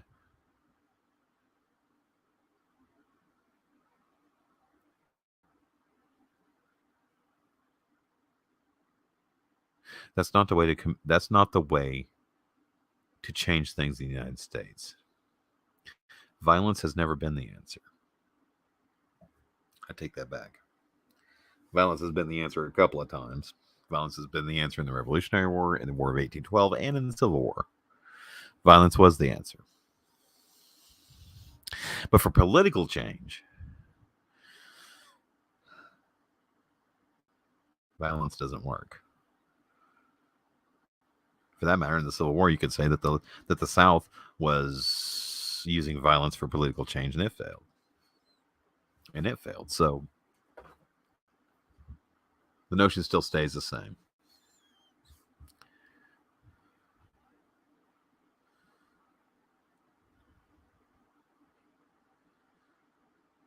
Does it have to be one of your loved ones that gets executed over a 5-6 year period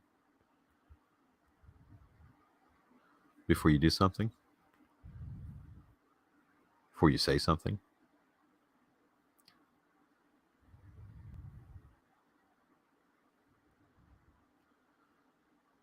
If you're hearing this, this needs to be forwarded to everybody you know. And then you need to follow up with them and say, did you listen to that yet? Did you listen to that yet? Did you listen to that yet? Because it's long and it's boring. I get it.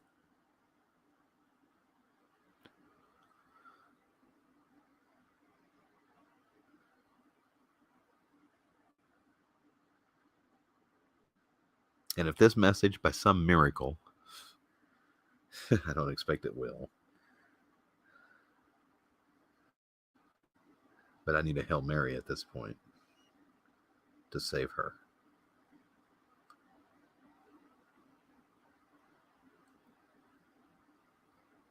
If Joe Rogan or Greg Gutfeld ever hear the sound of my voice, if they ever hear this or hear this story, oldmajor420@gmail.com. 420 is obvious. That's the weed thing. That was just for memory purposes. That was just so people would remember it because oldmajor@gmail.com was taken. So I thought, well, what's the next best thing? 420, everybody will remember it. So Old Major 420. Now, who is Old Major? Where did I get that name from? Old Major is from Animal Farm. It's the name of the farmer's prized pig.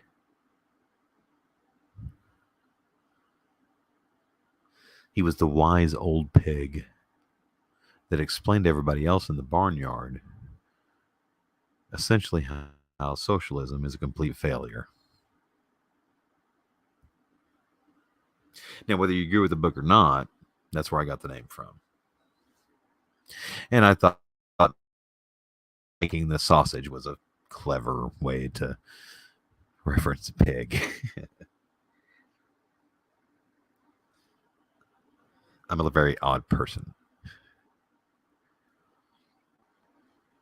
A message for Greg Gutfeld.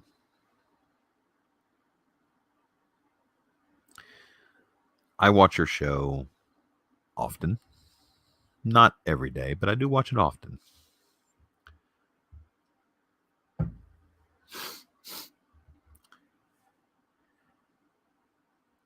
And you're one of the funniest people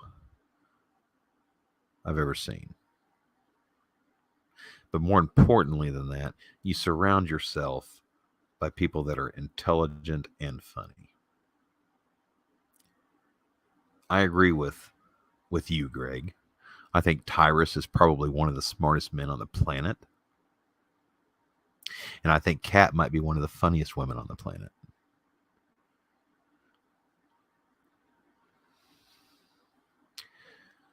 It's very smart of you to surround yourself with quality people like that. It elevates you. It makes you that much better. And you know that.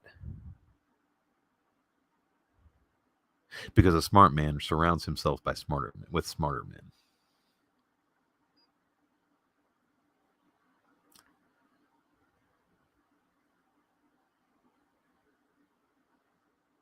I think you are of the same mind as I am. At least now I am. I wasn't 5 years ago. I was blind 5 years ago. I was stupid. I was ignorant. I didn't know about Portugal. I didn't know legalizing drugs would drop everything that's bad happening to this country right now. And then when I got to realizing that if we legalize these drugs, all the cartels would be put out of business. Now they're still smuggling something. I mean, they'll always be trying to smuggle in something. Take away the drugs and it'll be people. I mean, they'll still have that. I have solutions for that too. I have solutions for solving our immigration issues. And it's a solution that I've never heard anybody even come close to suggesting. That's for another time.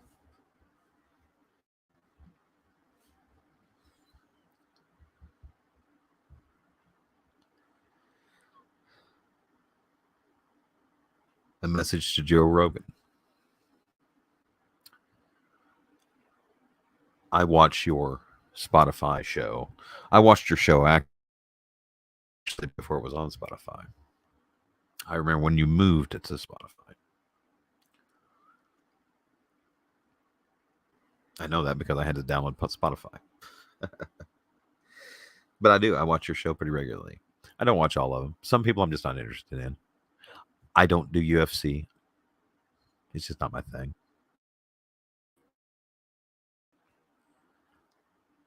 I've never watched boxing. I've never watched any of that. It has always. I have never found any excitement out of watching one person beat the shit out of another one. I've never found that appealing. Even though I know it's not in a violent way, it's in a competitive way, not a violent way. I understand that. I do.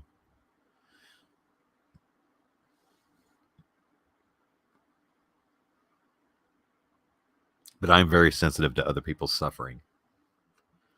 And I don't like to see it.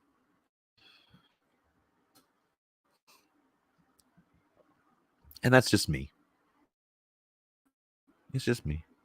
It's nothing against you at all. You have millions of people that catch your podcast every day.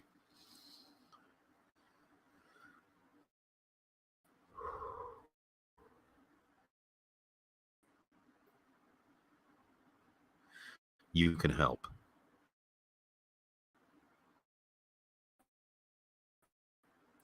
And the thing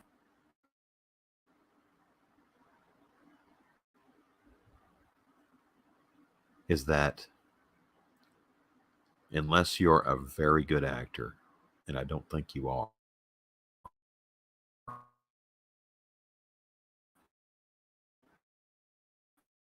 people, your help.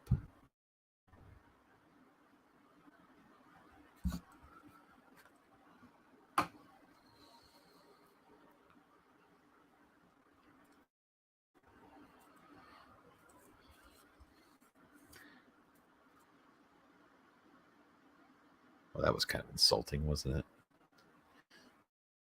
it? I mean to make it sound like he was a bad actor. Because I've seen him act in a couple of movies. There, he was pretty decent. Yeah, he was a good actor.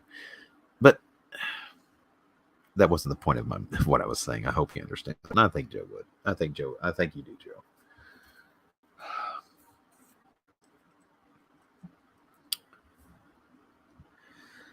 I'm not asking to be on your show. I'm not interested in that. I mean, if the only way I would do it is if I had to read this story or forward this story to the public in his own words. Mostly because he's so much better at it. And I think it would be more effective than anything I would say.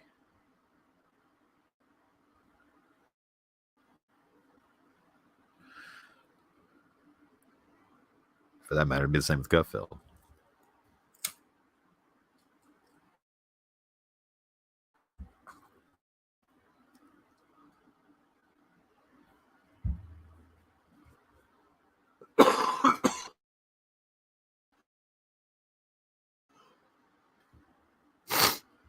Excuse me. I think I've been fighting a little bit of a cold. Yeah, I think it's actually allergies, but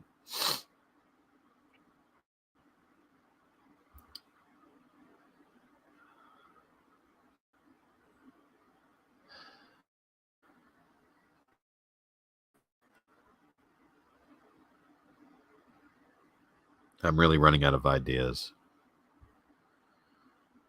So if anybody out there has any ideas as to how maybe I could save her life, oldmajor420 at gmail.com.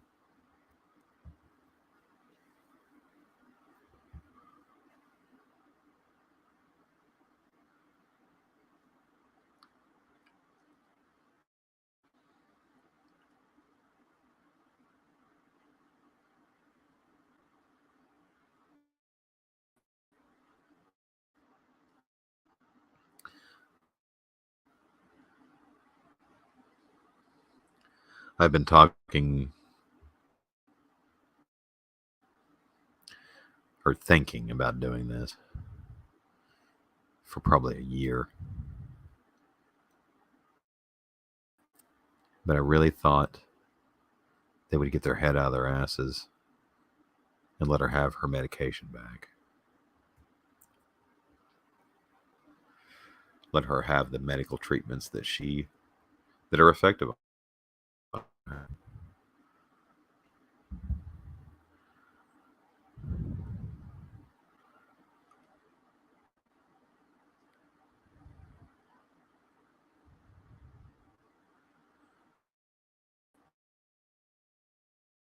As we see, I don't know, we've seen, God, it's got to be approaching 20 now. At the taxpayers' expenses, by the way. I'm curious at how much money we've spent on her, trying to deny her medication.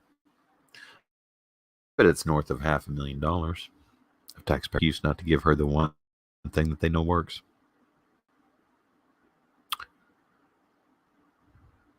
In fact, I would say the only thing the medical community is even good for in this country anymore is fucking excuses.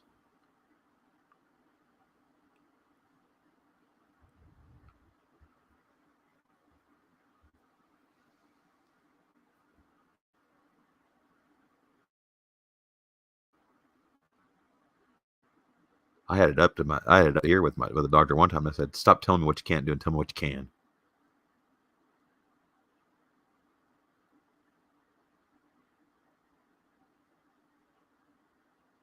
There was no response because that's the total sum of his list of what he's allowed, or she. I think it was a she. Yeah, it was a she in this case.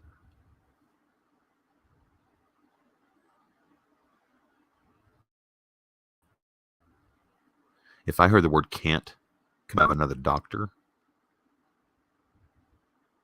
I'm going to lose my shit on them.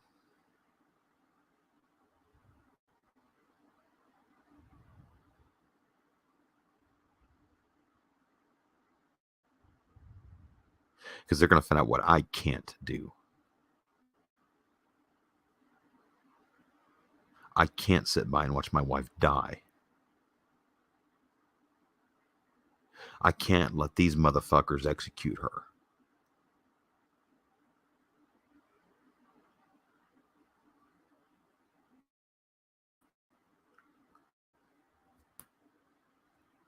There's some can'ts for you.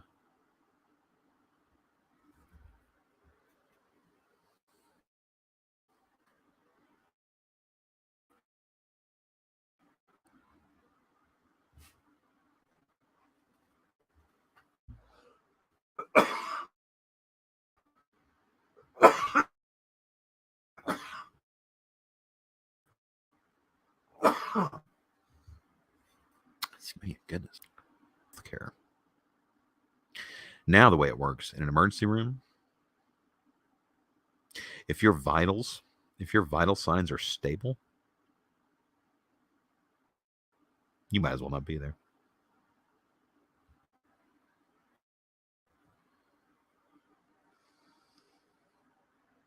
You get a broken arm? Well, that's not threatening. We'll get you in the next few days. I mentioned this story on the previous episode, but I don't think I made it through. One of the many times that we were in the ER for our anywhere from 10 to 15 hour wait in the ER. By the way, 30 years ago, that would have been 15 minutes.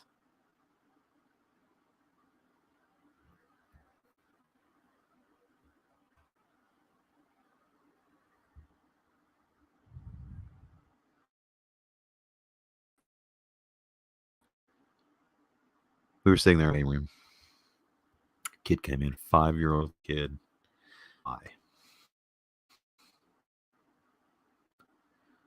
And I went, yo, that's broken. I ain't a doctor, and I know that's broken. And they left that 5-year-old kid sitting in the fucking waiting room for 6 hours.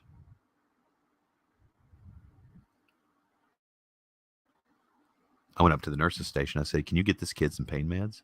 He's been sitting out here for 2 or 3 hours and you haven't done shit."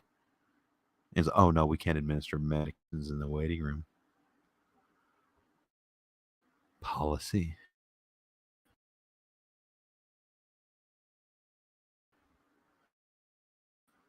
That's a hospital. My policy is when I watch 5-year-olds suffer in agonizing pain for 6 fucking hours so that you can read your goddamn magazines.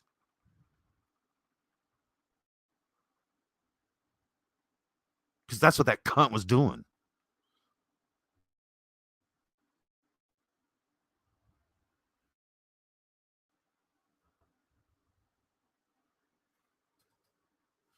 Tell me they care. I dare you. Tell me, somebody emailing me and tell me that they care. I dare you.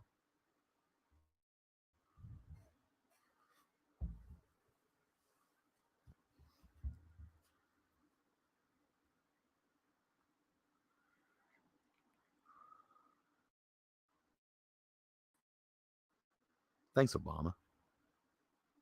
Ultimately, he's the one that's fucking killing her. Carol lost. Did you get to keep either? I don't know anybody that got to keep either one of them. I don't know a single person who got to keep either one of them. Not a single person. He said everybody would get to keep. You'll get to keep your plan. You'll get to keep your doctor. Did you keep your doctor? Did you keep your plan? Don't lie to me, because I know for a fact you didn't. Because I've seen the statistics.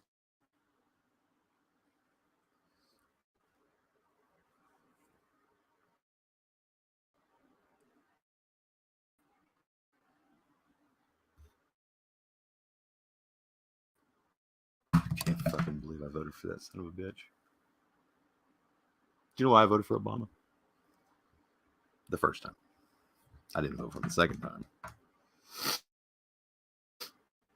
I don't know anybody voted for him the second time. Kind of makes me question that if that election was legitimate.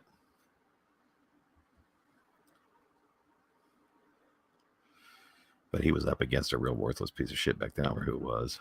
It was somebody on the right. It was worthless. It was Mitt Romney. Sorry. Mitt Romney or John McCain. Those were the two that ran against Obama, I think.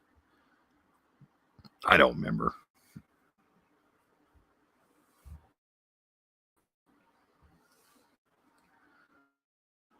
Not that they would have been any better, but they wouldn't push this Obamacare crap.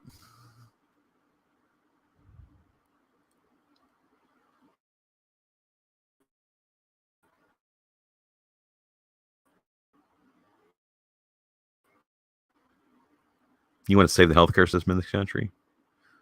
Legalize everything.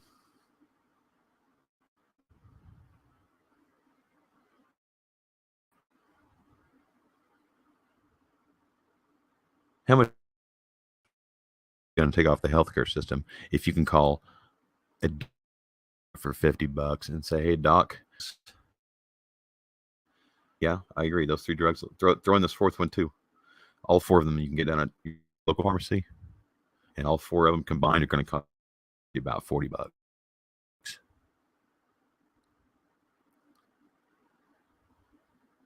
That's where we need to be.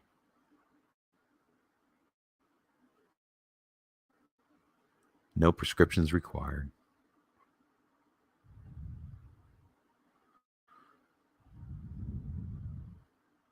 Now, I'm not suggesting we put pharmacies out of business.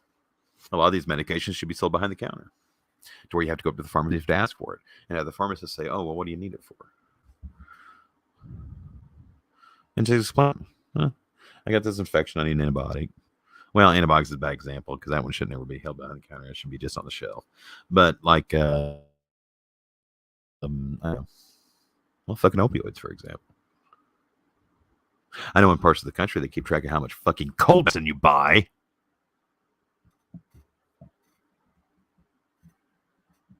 They can keep track of how much fucking NyQuil you buy, but they can't keep track of how much cocaine you buy. Bullshit. Anybody that tells you that's a fucking liar.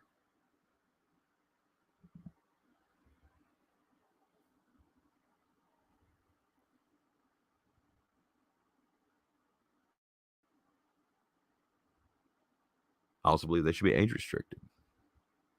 I think marijuana should be age restricted. I think marijuana should be age restricted to about 25 because we know the human brain develops up until about that point. It develops a little bit beyond that, but 25 would be about the minimum you'd want to go, about as low as you'd want to go before you smoke marijuana on a regular basis.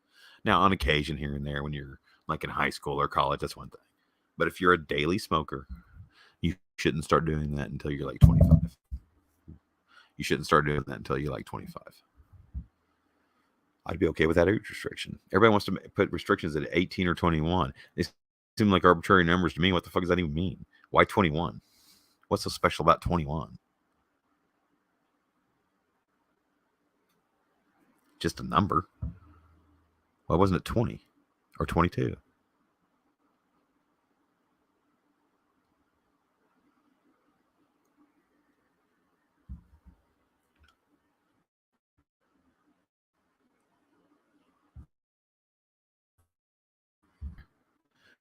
Help me find the 6 degrees of separation to get to Rogan or to get to Gutfeld or to get to somebody that is of their caliber. Maybe there's somebody I'm not thinking of. I'm sure there's dozens of people I'm not thinking of. I'm not a pop culture guy. There's very few things I even pay attention to in pop culture. I don't even know like the names of half the actors and actresses in the movies nowadays anyway.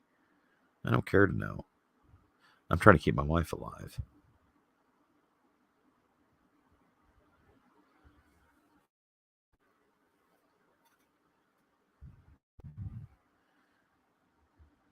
In my wonderful country that demands my loyalty and my patriotism is executing her without a trial.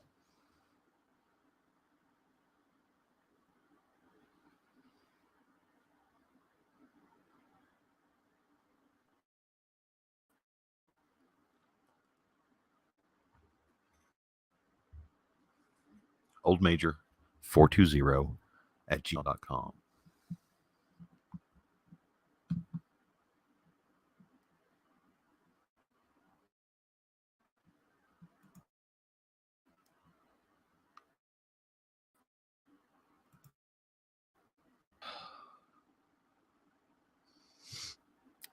The last video I did had about, I don't know, 25 views or something like that. Not a lot of people. But it was the first one on it. I've done enough two now. Starting to kind of get the hang of this.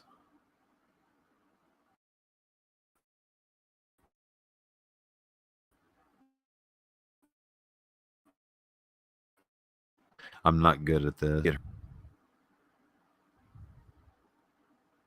I know these are lofty goals, but they're only goals, and they're the only thing I've got left.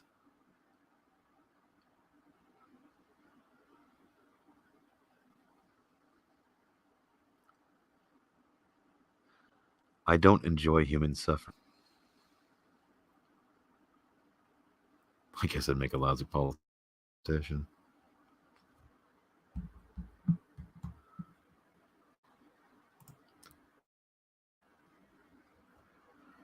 Because I promise you that Maxine Waters, Mitch McConnell, Nancy Pelosi,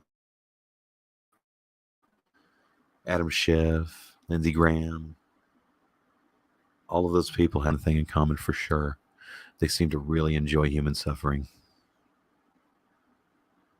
Because they sure are pushing a lot of it onto us.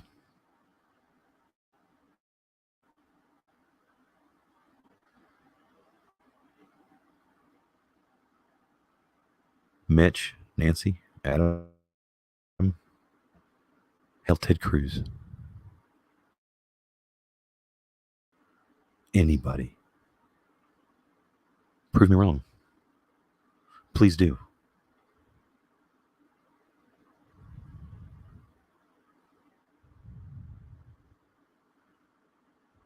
oldmajor420 at gmail.com. Send me an email. Explain to me why I have to watch my wife die. Because you're afraid some homeless man in San Francisco will have a fucking smell on this. Here's the part that everybody in Washington is missing about drugs in this country. There is a human condition known as curiosity. Curiosity is fine for exploring space, but not for exploring the human mind.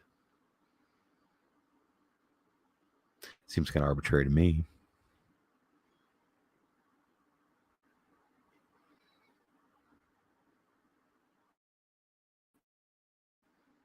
And if I hear a politician say anything like, oh, well, it's for our own good, how is that going to make the world better?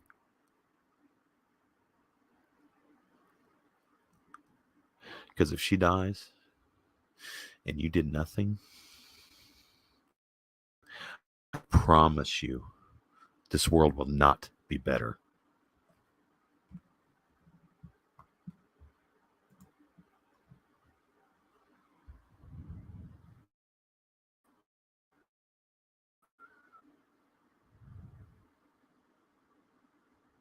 And if she dies, I will make my life's mission put every one of you murderous pieces of shit in prison.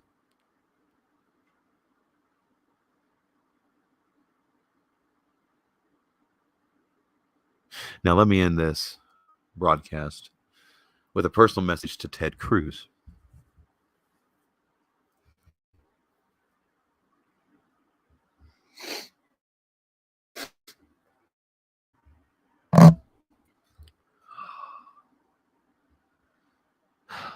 Senator Cruz,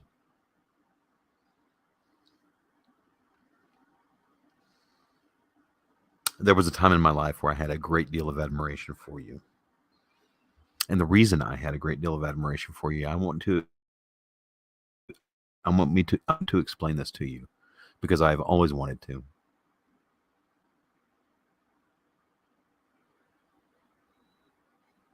Senator Cruz, I spoke with you on the phone for about 20 minutes.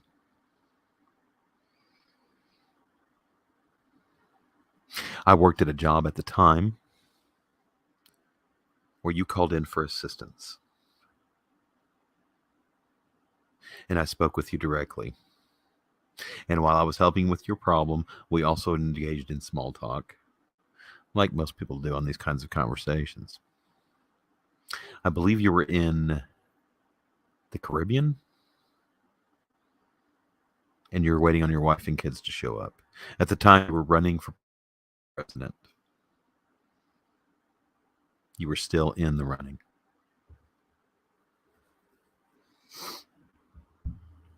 You were the most personable person, one of the most wonderful people I have ever spoken to in my life over the phone. And I've spoken with thousands of people on the phone, tens of thousands probably. And I thoroughly enjoyed my conversation with you. You were nice. You were wonderful. You were relatable. And I didn't really know who you were. Not really. I mean, it was pretty early in the presidential campaign. Your name was just starting to really get out there, being a contender. And after our conversation, the next couple of days, I did some looking. I looked some stuff up about you. Senator from Texas, yada yada yada. Then I saw you give a speech, and it's like you were a different person.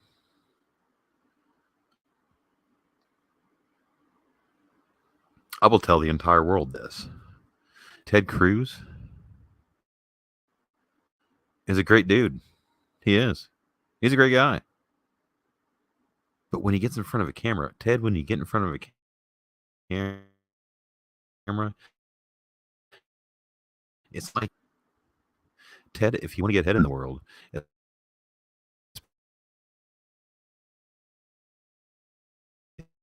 in your world, just be yourself. Walking with you as yourself.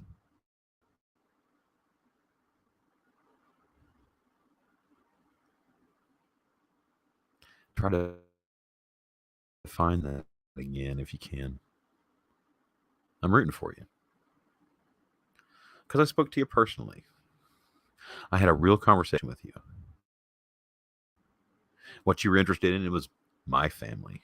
How's your family? You knew I wasn't from Texas, and it didn't matter to you one bit. Like, okay, you're not from Texas, cool.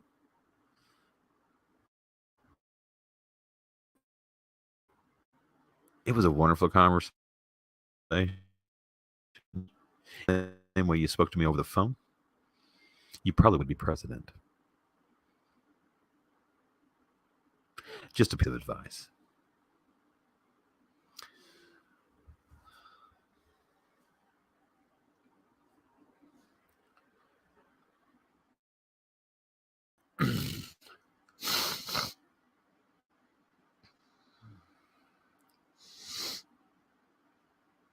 So, in summary, we are 2 hours and 15 minutes into this thing.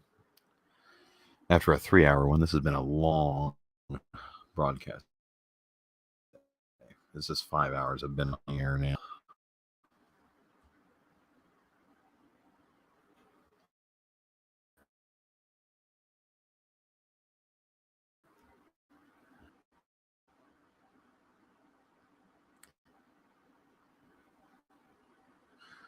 Old Major 420 at gmail.com. Old Major 420 at gmail.com. Have anyone listening to this get this forwarded around, get this passed around, get this in front of somebody that can help, somebody that can change things, somebody that can provide information or something, anything.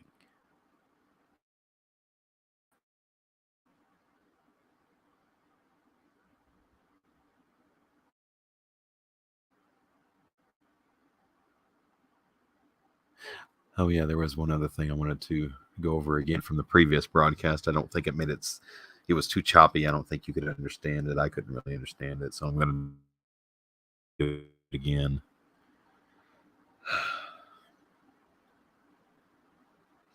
When it comes to addiction in the United States, if you're hooked on something, if you're having a problem with heroin or meth or cocaine or whatever it is, I don't know.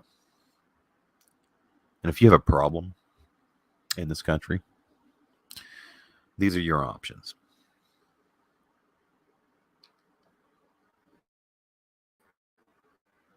Usually kill you. So that's not an option if you want to do it safely. Your other two options are methadone clinic or rehab. Rehab is I need next week off of work. Oh, really? What for? I'm going into rehab. Oh, you're going to rehab? Huh. Next week, you say? Oh, man, that's the week doing promotions. Man, it's a shame you're not going to be here. That's how that works.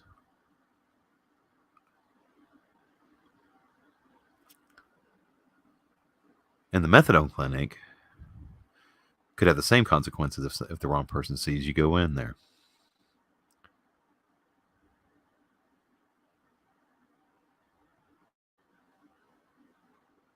When in most of the world, methadone is sold over the counter. And the methadone, all it does is help with the symptoms. You don't get high off of it. All it does is help with withdrawal symptoms. It's for people who have decided to change their lives and get off this stuff, and they take methadone to relieve the symptoms of the withdrawal.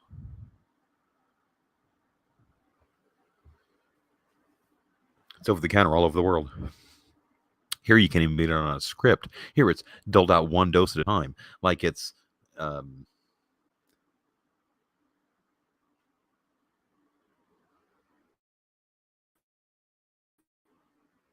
if they protected We'd never see another school shooting.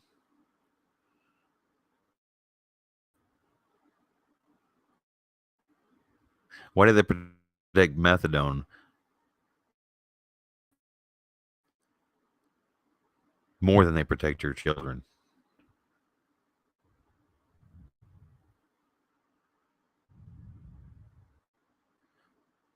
While everywhere else in the world it's over the counter. You don't even have to have a script for it. So in this country, if you have a problem and you want to take care of it privately and safely, you can't. You can't stop these drugs in this country without permission from our fucking overlords. Ask yourself why that is.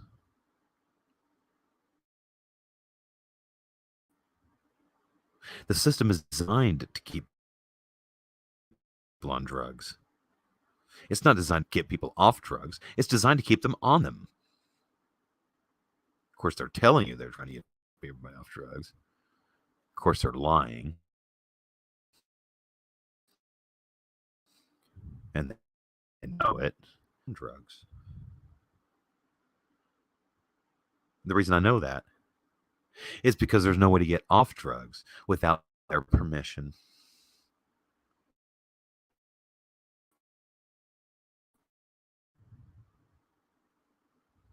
Well, I'd like to kick this heroin habit. But man, I don't want to have to tell the government I've got a heroin habit.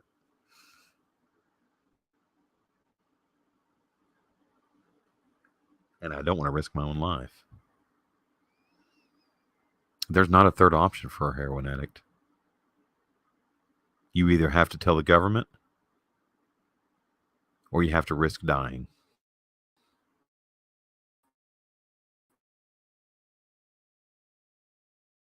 Because you went cold turkey. There is no way to take care of a problem in this country that is both safe and private.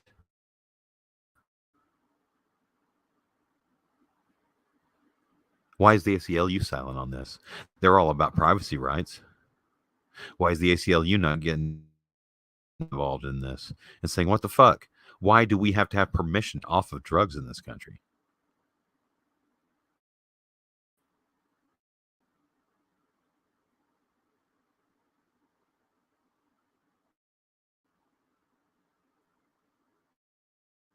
And I've heard it my whole life.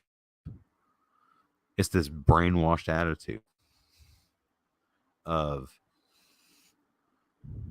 well, that may be true.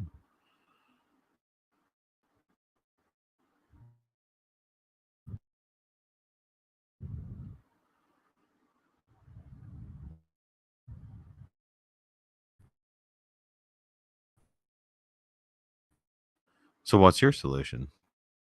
Time machine? That's the only solution you're offering. But get in a time machine, go back in time, and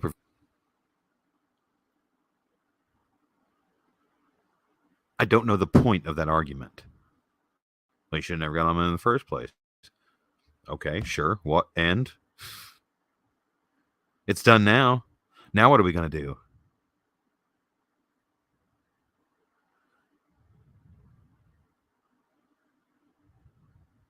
Because let me tell you something. If you're one of those people, you're the problem.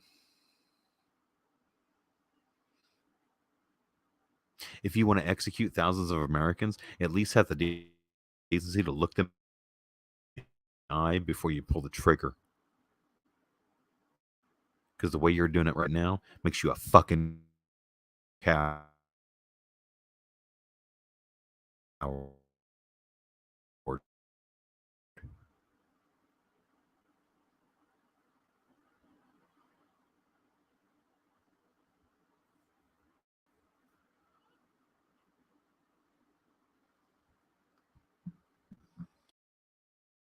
Portugal, 2001.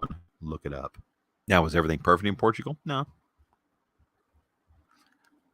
But I can tell you from a compassionate American standpoint, I would love for America to be 111th on that list. That would be a significant amount of progress for us. But I think the reason that Portugal's 111th on that list and not 178th on that list is because they didn't make it cheap everywhere in every drug. They just decriminalize things and they allow some things to be bought at pharmacies. I have been told that some pharmacies do carry cocaine, and that and of course opioids you can get anywhere. Of course, you can do that anywhere in Europe. I think Greece is the only place you can't get opioids in Europe. From my research, anyway.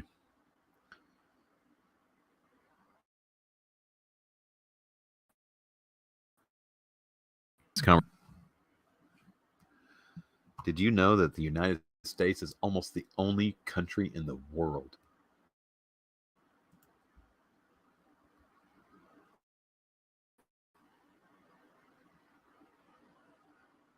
that requires a prescription